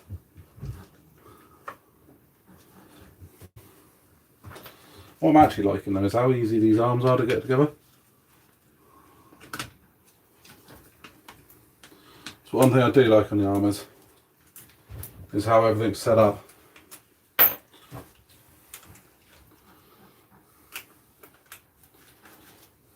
What do I think about the Raven Barger 1/5? Do you know what? They did look good, but stupidly expensive. If you compare them to the 8mm 30 degree north ones. So the 8mm 30° north ones are 25-30 quid for a set or two, and those roving ones are 70 quid a set. So the 8mm ones are definitely strong enough. The only thing that I did like about those ones that on the roving bar jar bug or whatever it is, they did have aluminium rod ends, but then sometimes it's good to have a weak spot. If you've got solid aluminium everywhere, something at some point will go pop.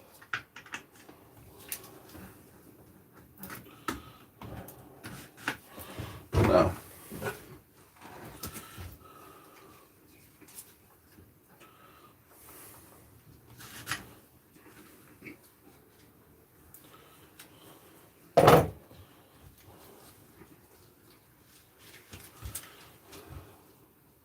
one part WD-40 with 1 part 3 and 1 oil.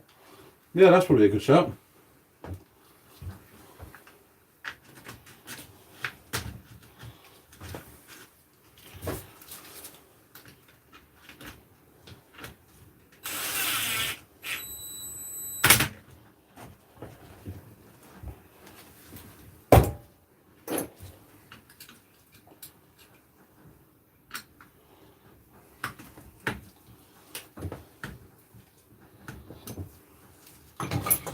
That's it. One broken arm, gone.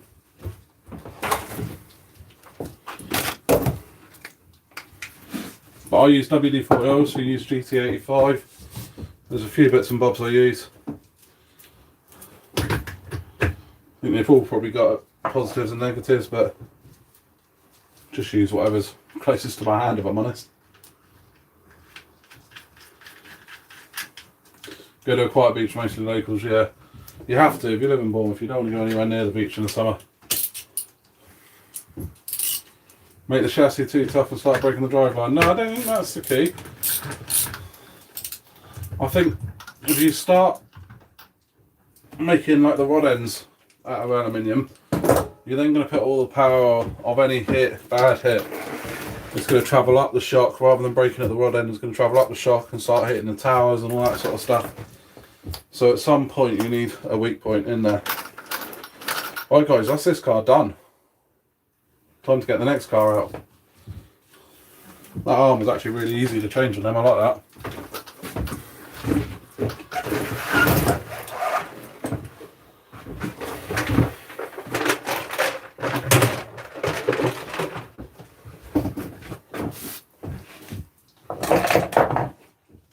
Quick tidy up.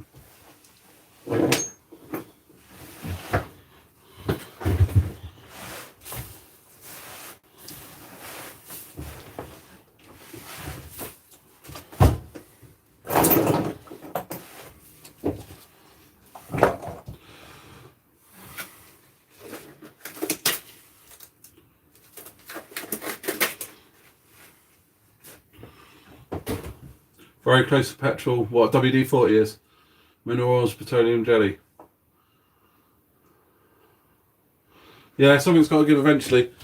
I think you need a tough chassis, flexible arms, tough shocks but flexible rod ends.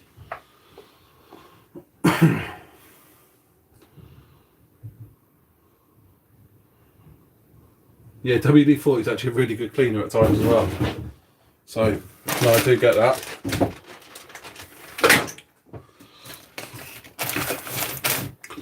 Right, what have I got to fix next?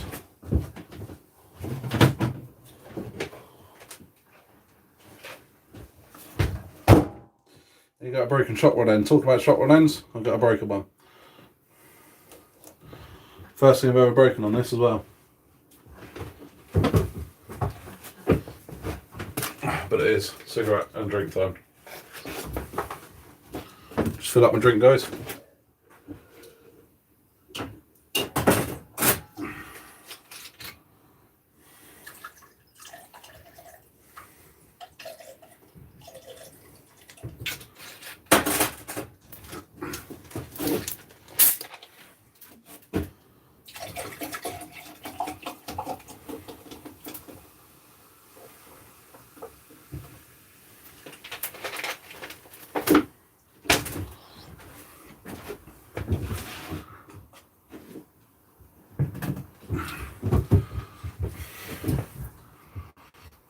That close to beach, get out metal detecting.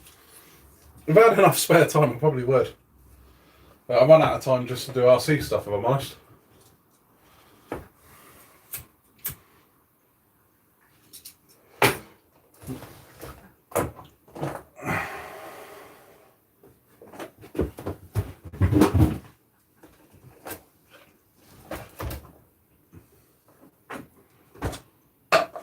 I didn't tidy up very well because instantly I can't find the screwdriver I need.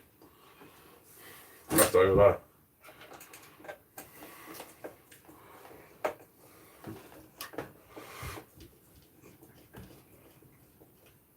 there. Yeah, break something on the outside, then something inside. Agreed, Shady. Shock absorbing shop ends. Some sort of little spring inside them would be brilliant. But I've also been thinking that of the chassis braces as well. Some sort of spring system inside them. Double shock absorbing end. Do I have many hobby stores where you live? No, none. Everything I have to get is all offline.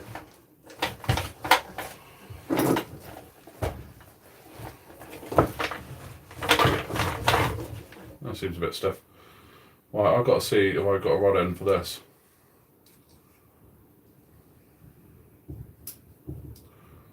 How the hell do they come apart?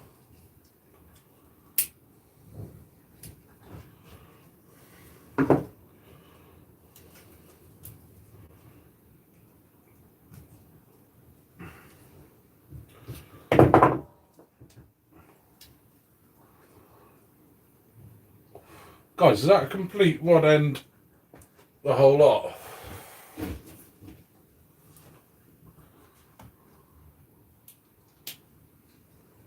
Build a metal detector at the bottom of the RC. I think it'll go over everything too quick.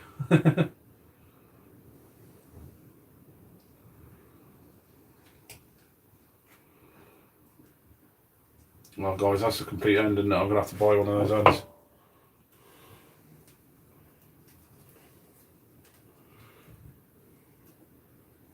I'll chuck that one back up there then. Get out the next one.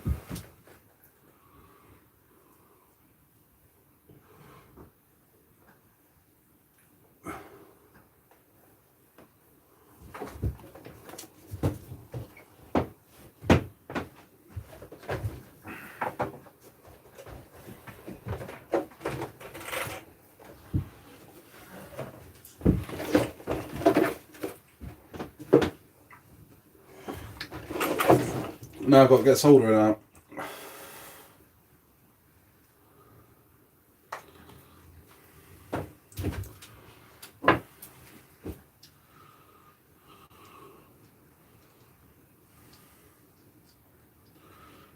Do you know what, if you had a crawler, you'd put a little trailer on the back and carry a little digger. Remote controlled digger. That would be quite cool. There you go, someone needs to do that. Get a crawler with a metal detector and a little trailer on the back and a digger.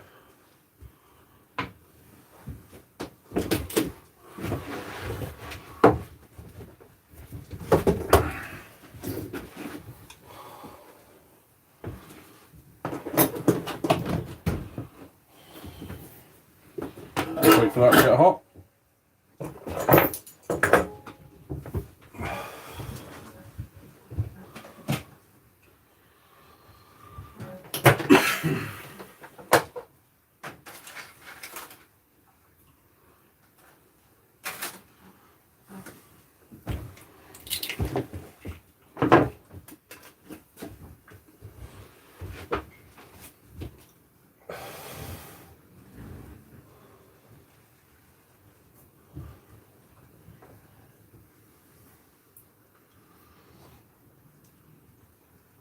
What's wrong with this car? Only a motor wire has come unsoldered from the connector. It has got a slight broken in the steering, but it still works. I'm just waiting for a part to arrive. The Typhoon had a shot rod end on. I thought it was just like a normal end, but it's not, so I'm going to need to order one.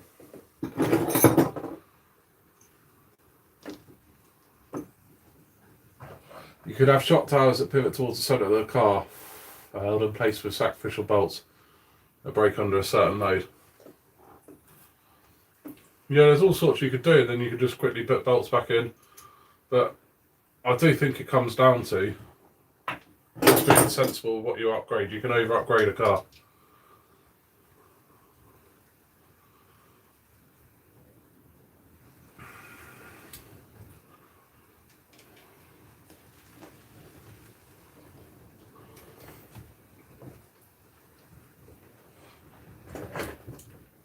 So I've got a bit of soldering to do on here. I've got a battery I need to solder enough the connector to.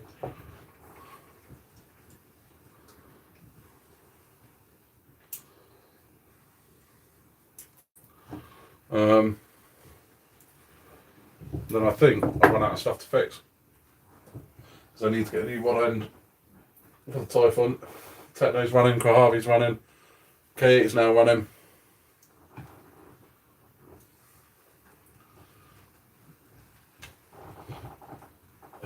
Yeah, make the cheapest part the weakest point possible. That's why on the Kohavi you've got the Kraton 6S, sorry, you've got those little RPM rod ends, real cheap to get. And I do know some people that have replaced them with metal ones, but it's just going to cause breakages elsewhere.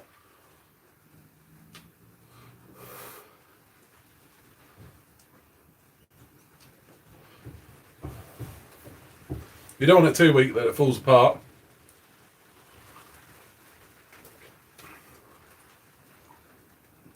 But I've seen people try and do all sorts, and it can just damage it more. Yeah, adjustable dampening would be nice, but they're going to get very complicated then.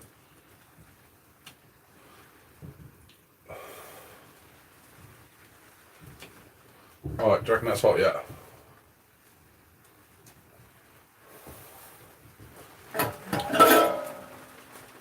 A trusty soldering iron. Tried all sorts of fancy ones, but always come back to this cheap one. And it always does the job really well.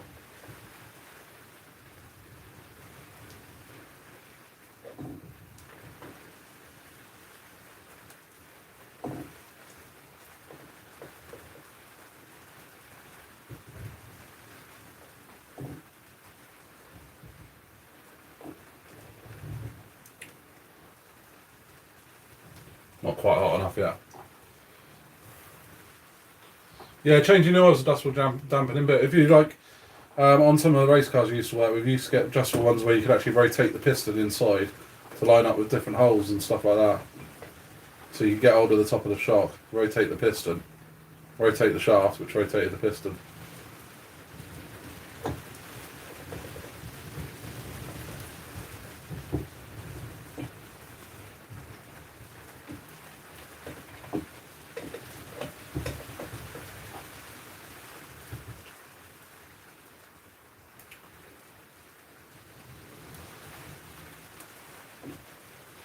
Alright, now I've got to try and position this somewhere.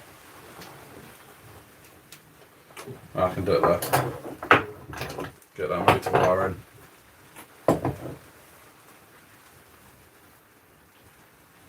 2 sets of shock for some of my cars. Yeah, that'll do it. But it would be good if you could do it on the car.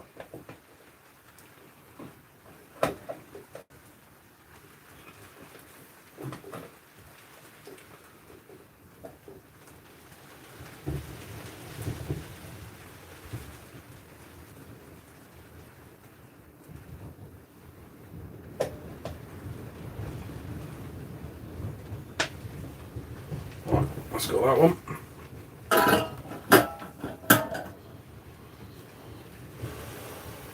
Yeah, the soldering irons you can run from Lipo, it's quite a good shout for when you're out bashing. I know that Pat tested one a little while ago that I really like the look of actually.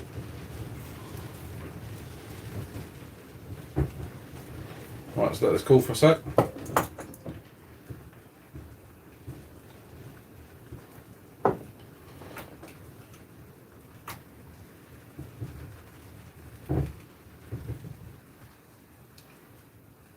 So, nice and strong.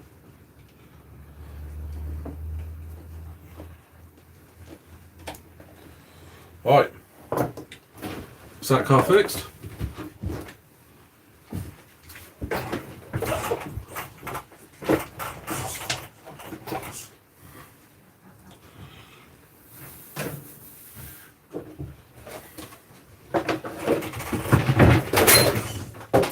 That's that car falling off the shelf.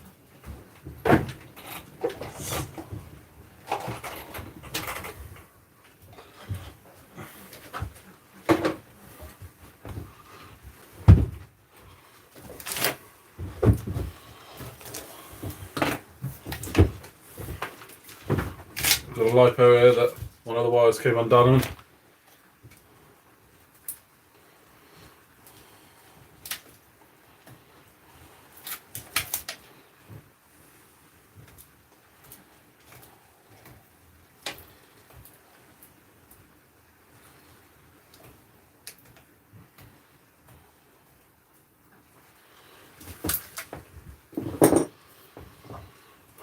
What's your video on open diff build for the EXB? Is that still holding up? Yeah, so much so that I actually bought one put on the front of my Kohavi because I love it now. Strongest diff I've built ever.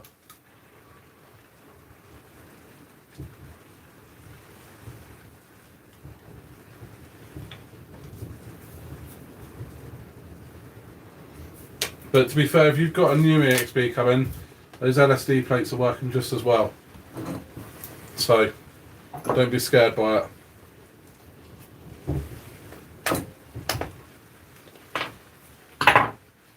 So on the new ones where they've done the changes to it, they're working fine.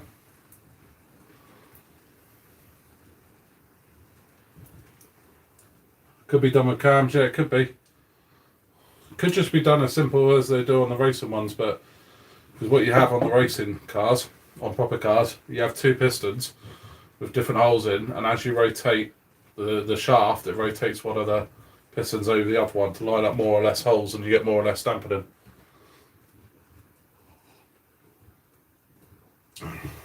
Yeah, timber. Car fell off the shelf, I didn't put it on probably.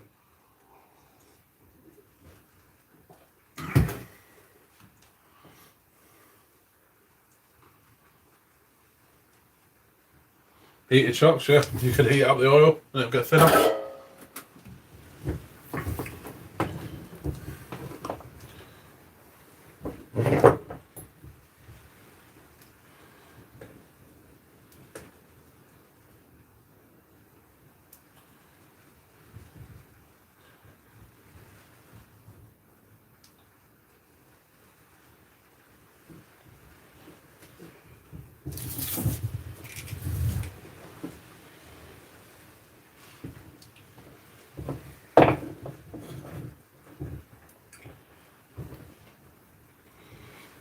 Servo, yeah, still live. Oh dear, I'll be on there in a bit, so I haven't got much more to do. I've got a couple more connectors to solder, and then I'll come along and take the mickey out of Dean singing with you.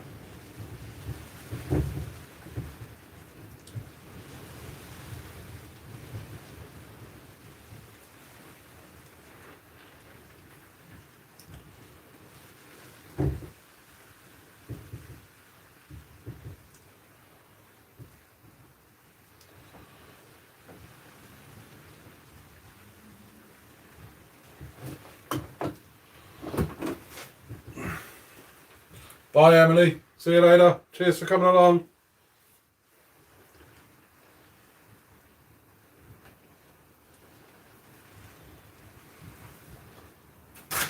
Emily was quiet in the background tonight. People didn't know she was here. Still nice to have you though. Doesn't matter if you're quiet.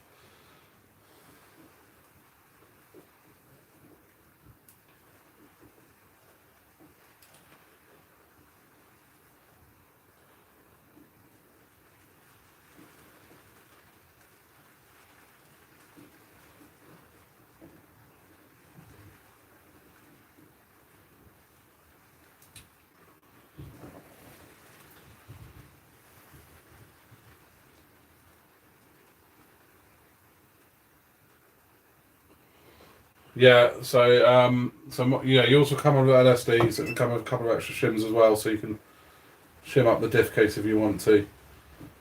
I would make sure that the video I did, it's got 3 places to shim it. Make sure you do the input shim.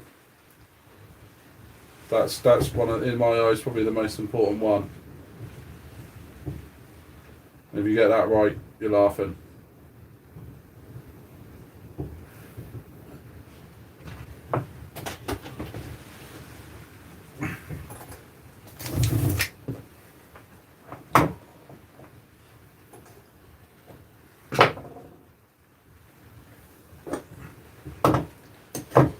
So yeah, even with a new EXP, I would do the input shim and then make sure you got the right mesh in the housing. I've actually just done the input shimming on the K8, and that video will be out probably later on in the weekend, because it's important to do it on that one as well. The K8 is a hell of a lot stronger in terms of the diffs, but anything to make a £100 diff stronger the better. Master's lurking as well.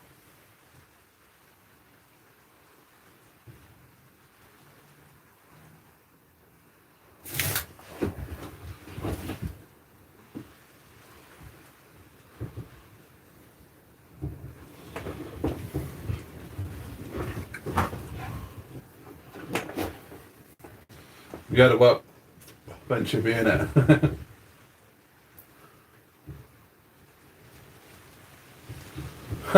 Jodie. different, slightly different type.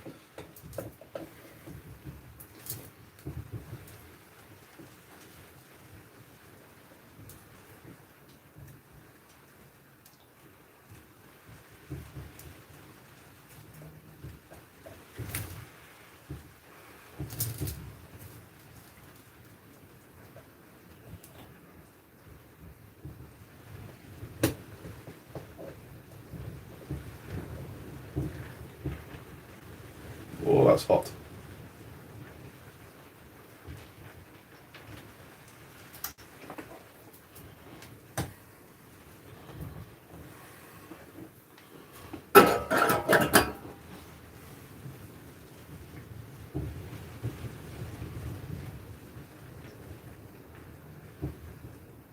Changes by 9.6 for every degree of... It's probably quite right, Shady.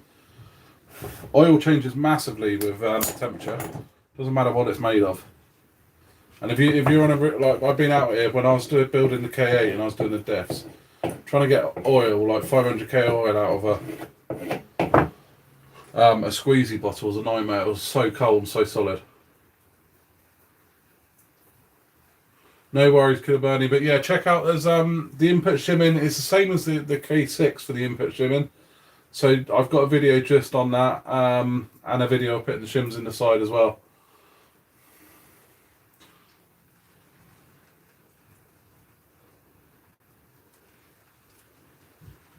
Oh yeah, good shout, Wisdom.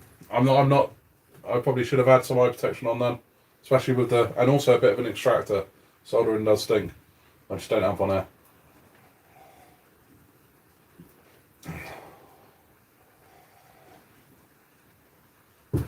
Just wait for this to cool down a bit so I can put the connector over. Yeah, we're good. I love these XT150s, the easiest ones to solder. Done. Battery fixed. Now just a charge cable. I hate soldering these XT60s. They are too small and too fiddly for me.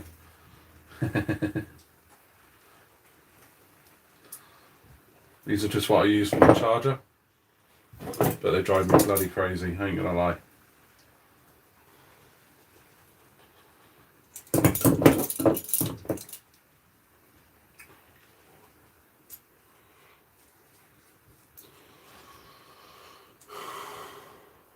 Killer Bernie, yeah, the Hot Racer metal diff casing, I've heard good things about them, but again, I do use the plastic ones just because I like to have something cheap to break. And I have blown up plastic diff casings, don't get me wrong, I have smashed them to pieces, and there's a video, well-known video of mine, Harvey getting smashed to pieces at Pedalsworth on Kevs and all that sort of one. So yeah.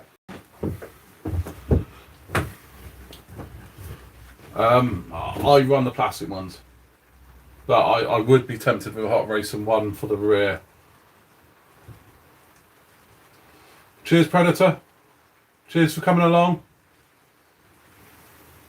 Yeah, I'll catch up with you in the next stream. Hopefully we'll be getting out more and more soon, which means I can break more and more stuff, which means I can do more and more lives and spend more and more on parts.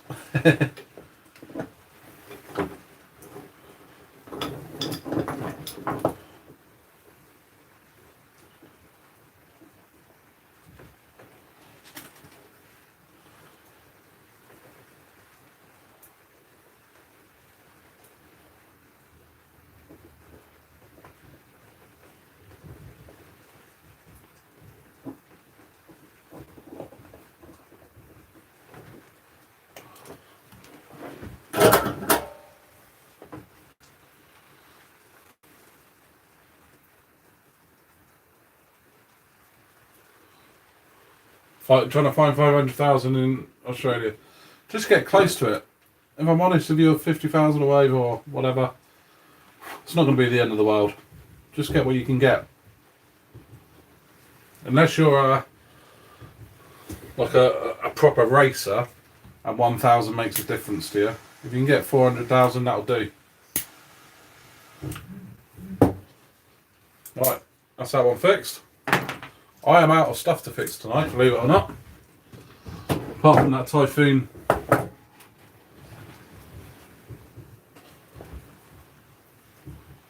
Shot one end. Micro drone with XT. I love the XT150s because they're so big and so easy to solder. I hate doing anything smaller. I'm not very good at soldering, but the XT150s I can solder all day long.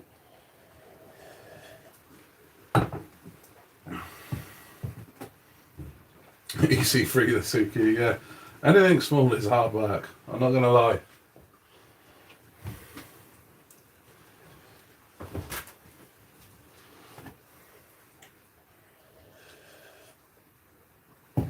Yeah, everything gets smashed a piece of paddles worth. However, I have come away with pretty much all cars working before. If you want a good weekend bashing, you've got to do all the preparation. Right, come on in guys, fire me the questions away now. I've run out of stuff to fix, I think. Let me check. I could show you a few of the cars I've got coming to the channel and videos coming up soon.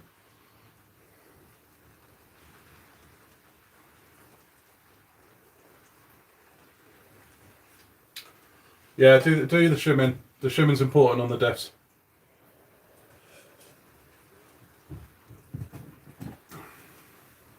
Yeah, I don't want to do soldering on boards and stuff like that. It's not my sort of thing.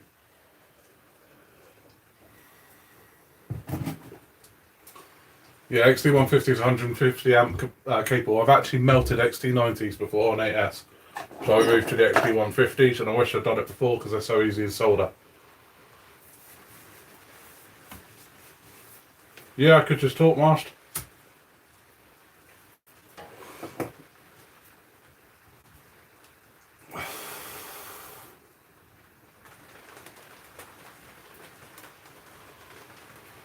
Yeah, I'm soldering. You've got to have the right equipment if you're doing the small stuff. I've got a massive great big soldering iron there. It gets mega hot. Brilliant for the big stuff, not brilliant for the small stuff. How can I break stuff if I'm on lockdown? Because I can go for exercise. So I do a little bit of exercise at the weekends.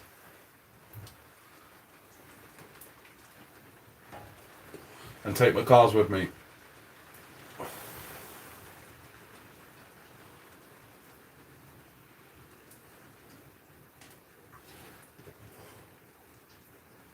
XT90s on 6S, yeah, XT90s are fine on 6S. But on 8S I did melt them. Specifically when I was doing speed runs. Did not like speed runs. Yeah, it is raining now. Yeah, socially distanced exercise.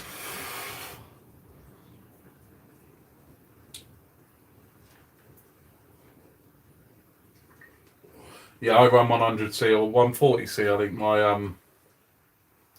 K80 batteries are 140C AS, and they really can suck the power through those connectors. It was actually on my Kohavi, the 6S rig. that I've now made 8S. That was the one I melted the connectors on.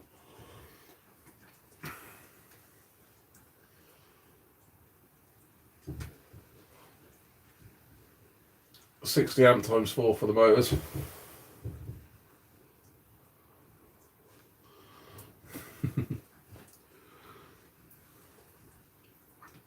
Yeah, you picked a good one to start sending. That EXB is a good truck.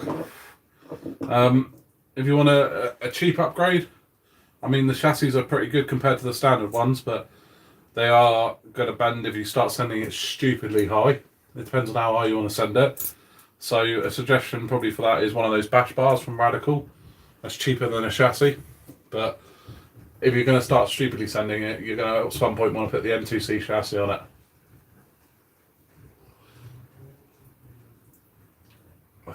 Yeah, definitely. As soon as you start melting connectors or getting them hot, time to upgrade.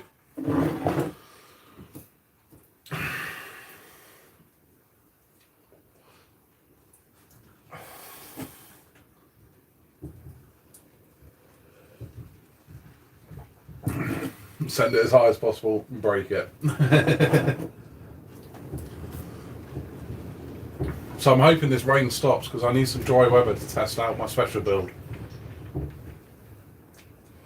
I have to do a live bash, that would be cool. Yeah, I've done it before, but Calm, we're just not allowed out properly at the moment. So normally when I head up to meet Kevin and Martin and Claire and all that lot, I'll do a live bash there because we tend to go to the skate park afterwards. But doing a live bash when you're just going out locally on your own or whatever is not as good. If you look back on my lives, there is some videos there, the live streams of the bashes.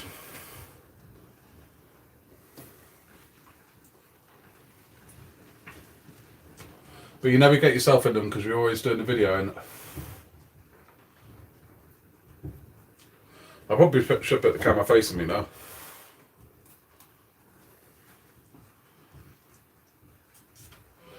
Do you want to see the special build?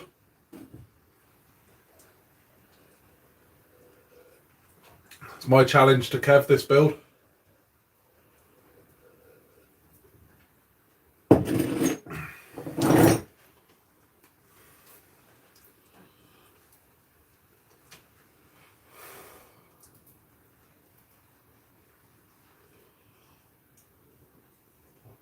Yeah, mine have got slightly longer ones already because it did have an old CRC bash bar on it. I have actually ordered the longer screws. They're there, sat there, so I need to do that at some point.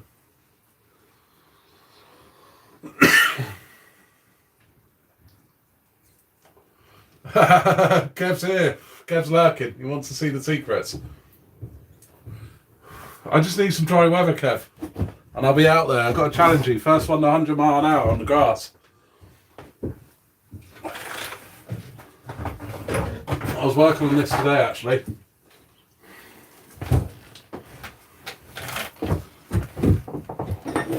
There she is. I've just got to wait for my camera to get up and catch up with it.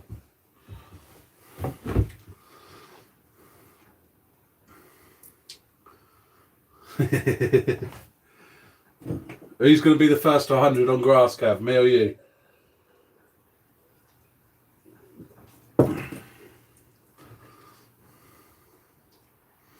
Not a skateboard, no. No. It's like a skateboard, but composite.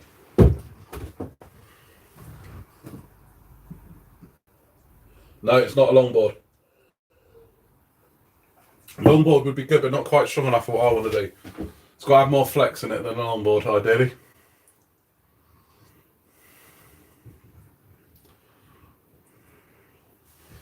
So if I raise it up like that, you'll probably be able to see it a little bit better.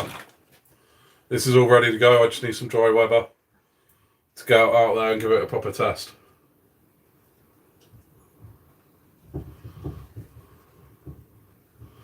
I don't know, Kev. I know what you're like when you get into it. But I had it out testing last weekend and unfortunately it didn't go as planned. The front motor seized up. It was a really old motor. No, you must. You don't tend to see many of these around. It is very different. So it's twin motor like Martin Crease This is like a Martin Crease special. If you haven't seen some of his stuff, he's got a twin motor K8 coming up. And I'm looking forward to see that go. So this is stolen from his sort of twin motor ideas. Should be a bit of fun. Should be a longboard. Longboard out of wood. There's a couple of disadvantages compared to what I got here. Full length, Kev, but then it depends on the length of the board you've got. So this is basically all I did was cut the cars off at the end.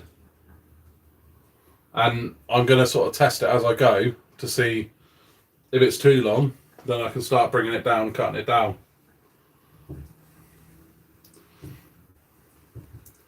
Jack, where do I get that chassis? eBay.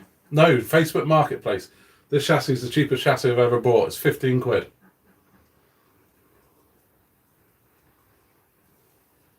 Yeah, so pretty much almost full length. It is a metre long.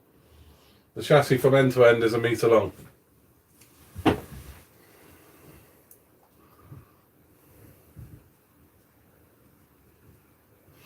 Yeah, Kev, I was going to do the same, but then I thought I'm going to test it first.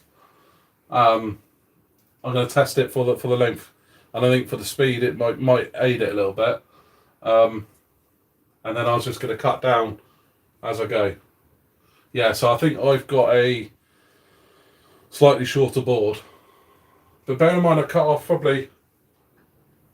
Yeah, do you know what? Probably, Kev, it's probably not far off. By the time you cut the cars off, it's probably going to be about a metre. Because I wanted it flat. I didn't want any of the curls.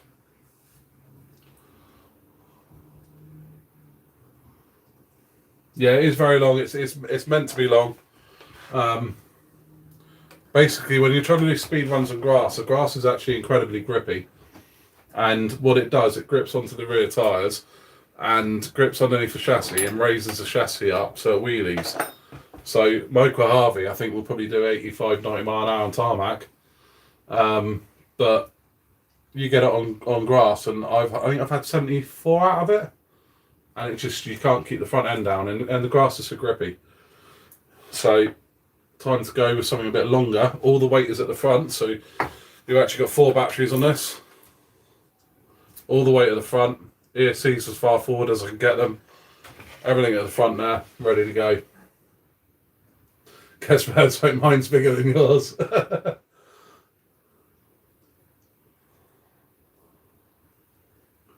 that's a bit of fun. It's a bit of fun. That's all it is. And I think it's just funny that me and Kevin thought about the same thing without even knowing what each other's doing, because this was a secret until recently. And yeah, just since last year, since I built the Mojave, and that extra 40 millimeters on that chassis from the Mojave on the Creighton made such a difference. I've just been sat there thinking, what about if you made a longer chassis, and what could you do that out of? Needs a big 2-stroke. Could do. I prefer electric though. I just like it for ease. This is what am I using for drive shafts? They're the little Techno drive shafts. I've got one here actually. The little tiny Techno drive shafts. So yeah, no, they're just the standard Techno ED ones. Each end for the motor. I don't know yet, Kev. I've got to see if it works first.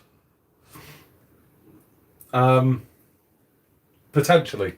But I think that's when it's going to have to come a bit shorter. Skinny tyres would reduce drag. And I have got these tyres here for it. But what I need to do with these is I tried it on these and it blew out the foams. So I'm going to take all the foams out, strap them and re-glue them. So a lot skinnier. But it's just something I've got to do. I've got to get all the foams out of these, re-glue them and strap them. But if I do long jump it, Kev, I've got a lot of... I've just placed an order for Mitch with a lot of stuff to reinforce it, and I'm going to reinforce the front and back ends as well. So yeah, skinny tyres would reduce the drag. That's what these are going to be for. But I've got to take the foams out because it doesn't like it with the foams in. I tried it, it blew the foam straight out. So I'm going to take the foams out and then strap these. So yeah, once I've got it up to speed, Kev, it probably will go off the long jump, but it's going to look quite different when it does.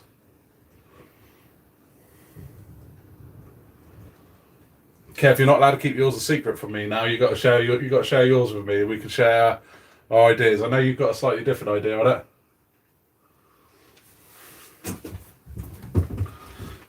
Right, so that's one car that's coming up on the channel.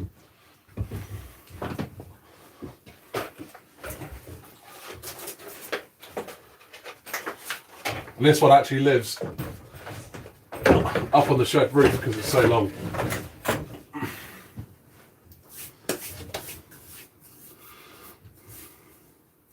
Off-road skateboard. That's a good shout, Sean. Never thought of that. Wonder if I can get them and then cut a 17mm hex into them. Couple of little fun things coming up. I've actually done these slightly differently.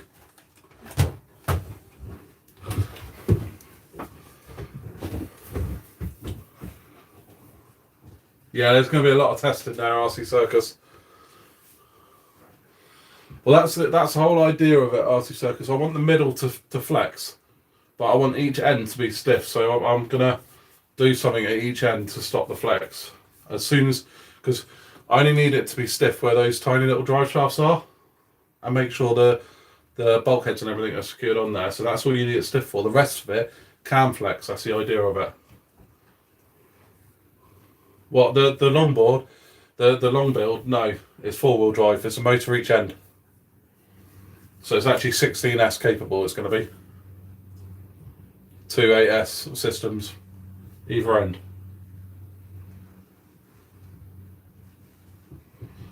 Hi Josh, yeah, I've seen it. I've seen the little release video of it. Looks potentially good. I've got the Creighton 8S ready, but mine's all M2C build.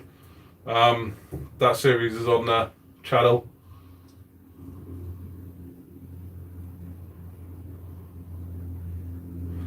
Those long drive shafts at the rear will need to be solid. Yeah, the drive shafts each side need to be solid. Yeah, no, Marsh, you won't see a central shaft. It is a motor each end going straight into the gearbox. So there's no centre diff, no centre shafts. Shady, that's not a bad shout, and I've already started thinking about stuff like that, but it's not 2 motors. I'm going to control it with the potentially the punch or the amount of cells going to each end. You do want slightly more power going to the rear if possible.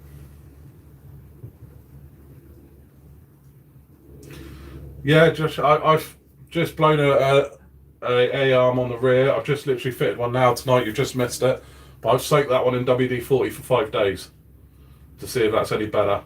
And I'm waiting for the RPM ones to come back in stock. So I've got these 2 cars coming up on the channel, and I've done it slightly differently. Normally what I do is a unboxing review, sort of first bash. As you can see, these have already been used quite a lot.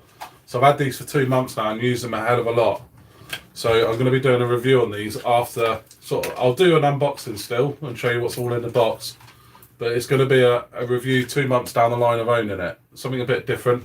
It's nice sometimes to get that opinion of, do you know what, I've owned it for 2 months, this is what I think.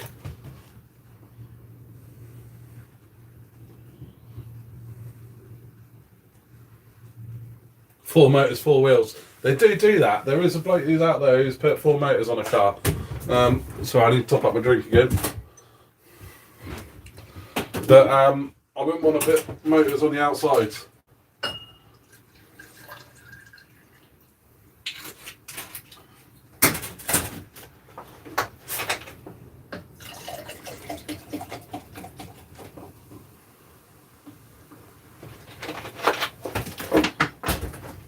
Just because the amount of force going on those wheels on the outside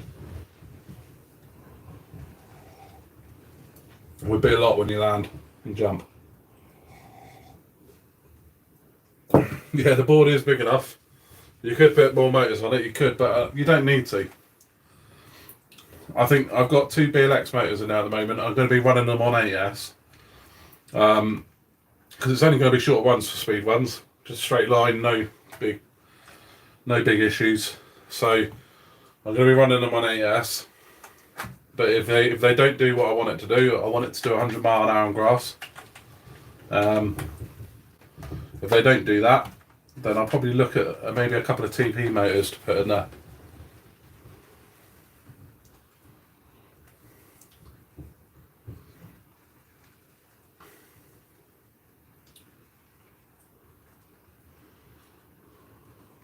£500 Corvette RC car. That's just crazy. That's got to be more of a real car than an RC car.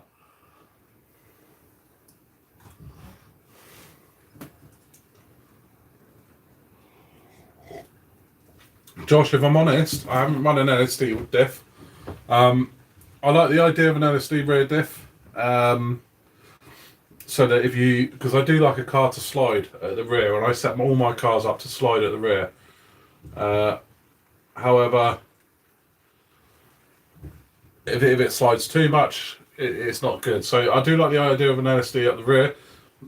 LSD at the front, I've not driven one with it, so I can't really comment too much. I've driven road cars with LSDs at the front, and not a massive fan of putting the power down out the corners and it kind of understeers, but it might be different in an RC car. That's why I built the open diffs, because I like the setup I had and I wanted to keep it. What am I doing now, Seb? I've finished wrenching, but people are still chatting, so I'm still here chatting.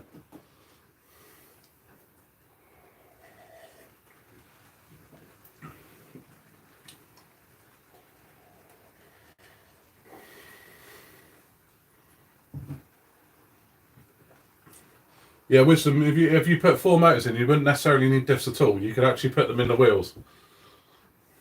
Or you could get rid of the diffs, sit one motor on top of the other, driving straight to the drive shafts. You could do stuff like that. You wouldn't need any diffs. But then the issue you've got is you've got no point to take any shocks out of the system. So any shocks you have will go from the wheel straight up the drive shaft into the motor.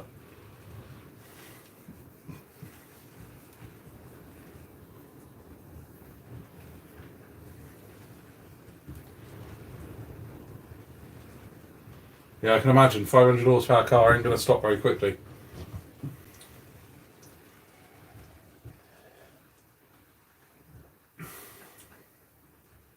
Yeah, I'm sure there's stuff you could do. You could almost run a sort of 2 sides of it. No, actually, 3 sons. I've actually finished wrenching. I've finished everything I'm doing. Did you just see the special build? I don't think I've shown you it yet, actually. The special build. For the speed run challenge. So I finished wrenching. People were just sort of asking questions, and whilst I'm here, I might as well answer them.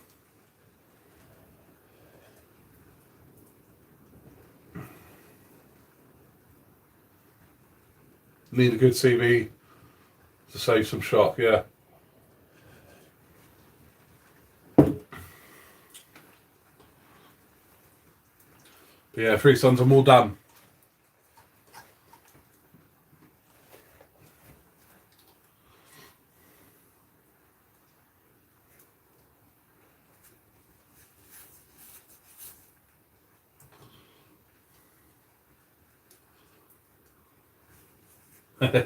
Listen, you gotta have crazy ideas. That's where, like the twin motor thing, Martin's crazy idea. Do you know what? It works so well. And the funny thing is, he puts photos of some of his twins up online and gets so much abuse over them. People saying it's not going to work, it's not going to work. He's got 5 of them already, and they work amazingly. Absolutely amazingly. What's the next RC for the channel? I wouldn't mind the new Techno ET when that comes out. However, I think spending the money buying a K8 at Christmas has probably limited me being able to get that in the next month or so, so I might have to wait a while. I would like a Techno ET. Whether or not I buy a second-hand old one when the new one comes out and they get a bit cheaper, I would quite like a new one. Because there's a new one coming out in the next month or 2. Yeah, Martin's figured out the twin motor, and people seem to give him some sort of grief online for it. Saying stuff like 2 motors aren't the same, it really doesn't matter. Yeah, the ET's the truggy, the new truggy. Yeah, you can buy twin motor mounts, but then what you've got to do is you've got to have them working more in sort of pairing with each other. Lights go off. There we go. So pairing up better with each other because they're on the same motor mount. And it's, yes, they work really, really well, but it's harder to set up. Whereas if you take out the centre diff and just put it on each end, it eliminates that problem because you can have them working very slightly different. And you can have the rear one having slightly more power than the front, like a Radicar would. Does anybody know when I can order from Horizon Wars that don't follow politics? I don't know. I think for RC Marsh, you're in Wales, aren't you? So I think Horizon don't ship out here. It's Logic.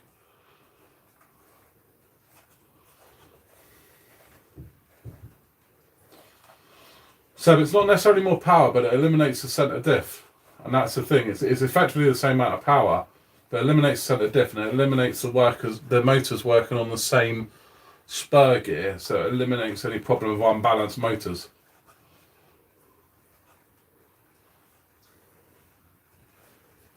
Yeah, that's going to happen, Wisdom. I think RC Servo and Martin are going to work well together. Some of Martin's stuff is brilliant, so some of those videos, make sure you subscribe to the channel, guys, if you haven't. Yeah, Kev, I'll keep it a secret. I think it'd be good to work together on it.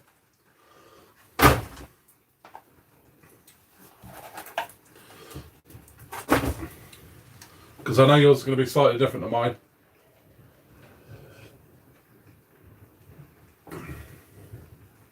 Oh, cheers, Josh. That's what I do it for, just share some advice, share what I find. I've got another video coming out, I think it's Sunday I've set it up for, with the K8 diffs. And that's another tip from Martin Crease, actually. We all share stuff. And I like doing the tutorial videos, I like doing the how-tos.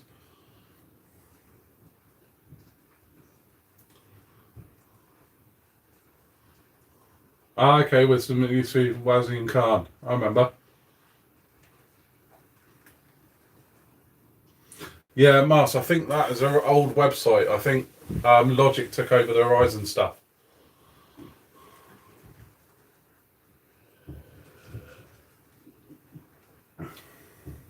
Oh, cheers, Josh. Well done for subscribing.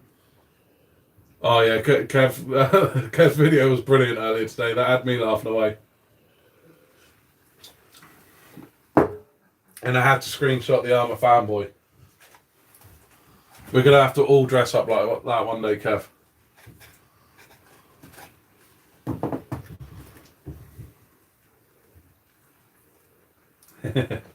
We'll be there, Three Sons. When are you going to do your first live? Right, a cigarette and I'm probably going to be making a move, guys. But yeah, Kev, we'll have to all get out there as fanboys. Do you know what, actually? That's one of the things that slightly annoys me with this hobby. Is some of the almost, I want to say, aggressive way some people can act.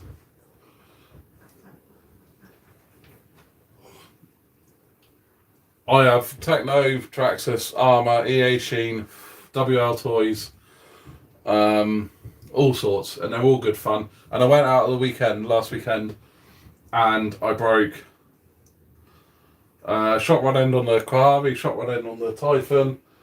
And I took out one of the WL Toys and had such a laugh with it. Absolutely brilliant.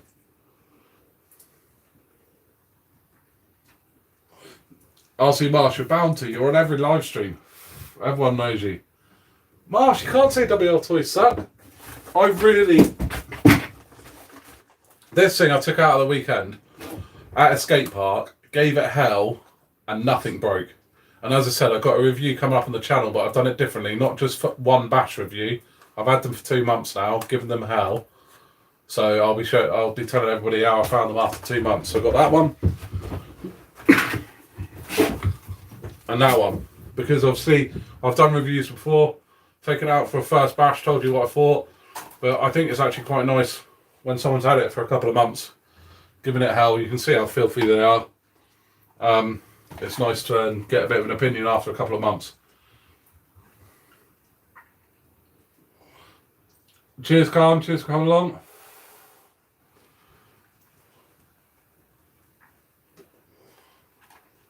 Yeah, they don't weigh much.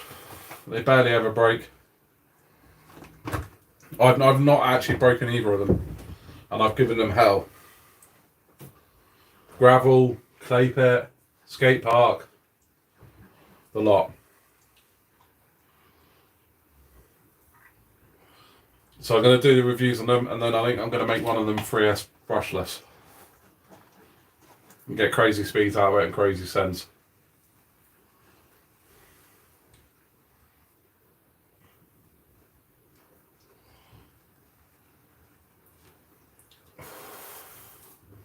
Yeah, these are the 12 scale ones.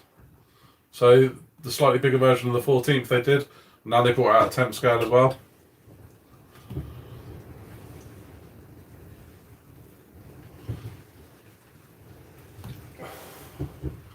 Right, anyone got any questions before I do go?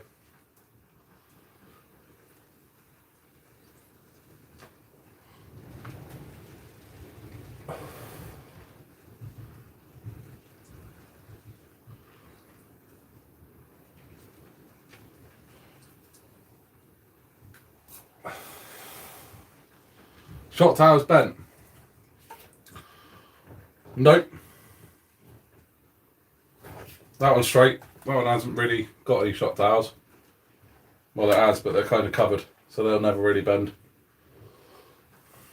So no, they've been pretty good. But if they do bend, just hit them with a hammer, they'll straighten.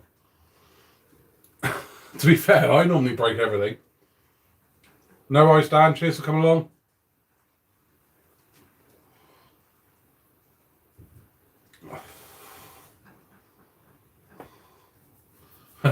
Give up Street Outlaws playing in the background. Yeah, you can't have that. You get done for copyright. Mars, that's why I'm really surprised at these things, because I break everything. I mean, Claire gave me her X-Max, and within 5 minutes I broke that and done loads of damage to it. So I break everything, and that's why I've actually been mega impressed. Like I said, I went out the weekend and got probably 15 minutes on each of my Kohavi, my Typhoon, whatever it is. So I broke them. It was only simple little breaks, but I just didn't take spares of me. I just took more cars. Took out this thing on the skate park and absolutely loved it. It was so much fun for a little car. Yeah, the Kohavi explosion at Paddle I thought was epic. And that bloke who did the parody video of it, that was brilliant.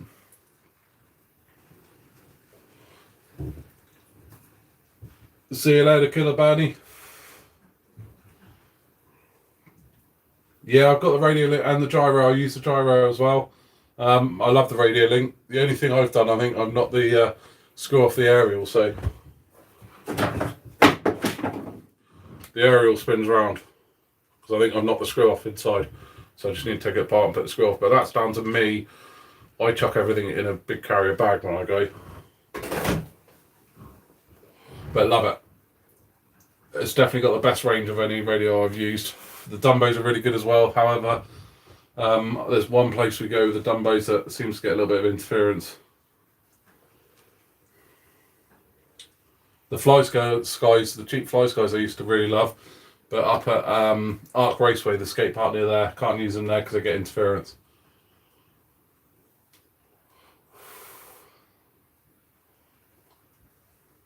But yeah, the radio link's been the best one I've used so far, so I'm actually going to get more receivers for it and chuck it into more cars. I want to put it on the Kohavi and the speed build, the long speed build. Right, guys, any more questions then? Yeah, 8.4 back. I got that servo in Three Sons. I don't know if you've seen it. Yeah, the Dumbo's good for one-hand driving. It is actually good for that. And I've done that a few times. There's nothing wrong with it. I love the Dumbos, to be fair. And they're so cheap for... I did ruin a receiver the other day. Got it soaking wet. But 5-6 quid for a new receiver.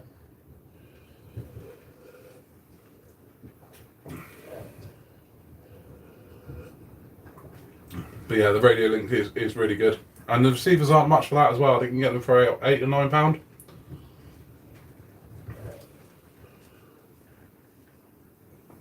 I can't believe there's still 18 of you on. I finished wrenching half an hour ago.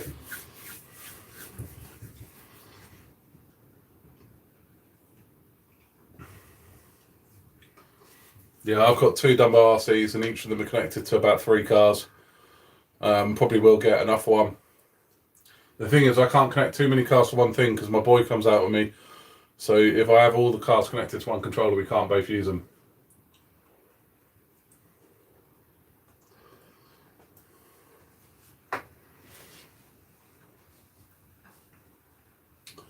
Yeah, it's a good shout, Seb. I'm too lazy. I can't be asked to take them apart. So I just make sure I've got spares. The Dumbo RC ones are so cheap, you can just keep spares with you.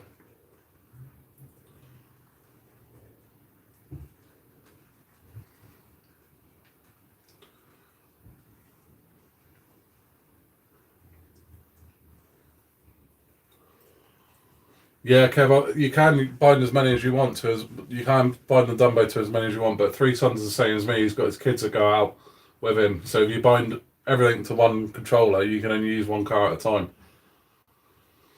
Cheers, Gaines. Cheers for coming along.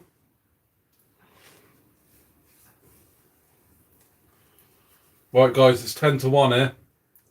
I'm going to call it a day, I think. Cheers, everybody, for coming along. Nice to be back out doing some lives. As we get out doing more and more bashing and I start breaking more and more stuff, I will be doing more and more live streams. But the good thing is recently I've managed to get some videos edited. I've got a few coming out this week, and I'll keep trying to keep up with the editing now and get those videos out. I've actually still got loads of footage from last year that I need to get out.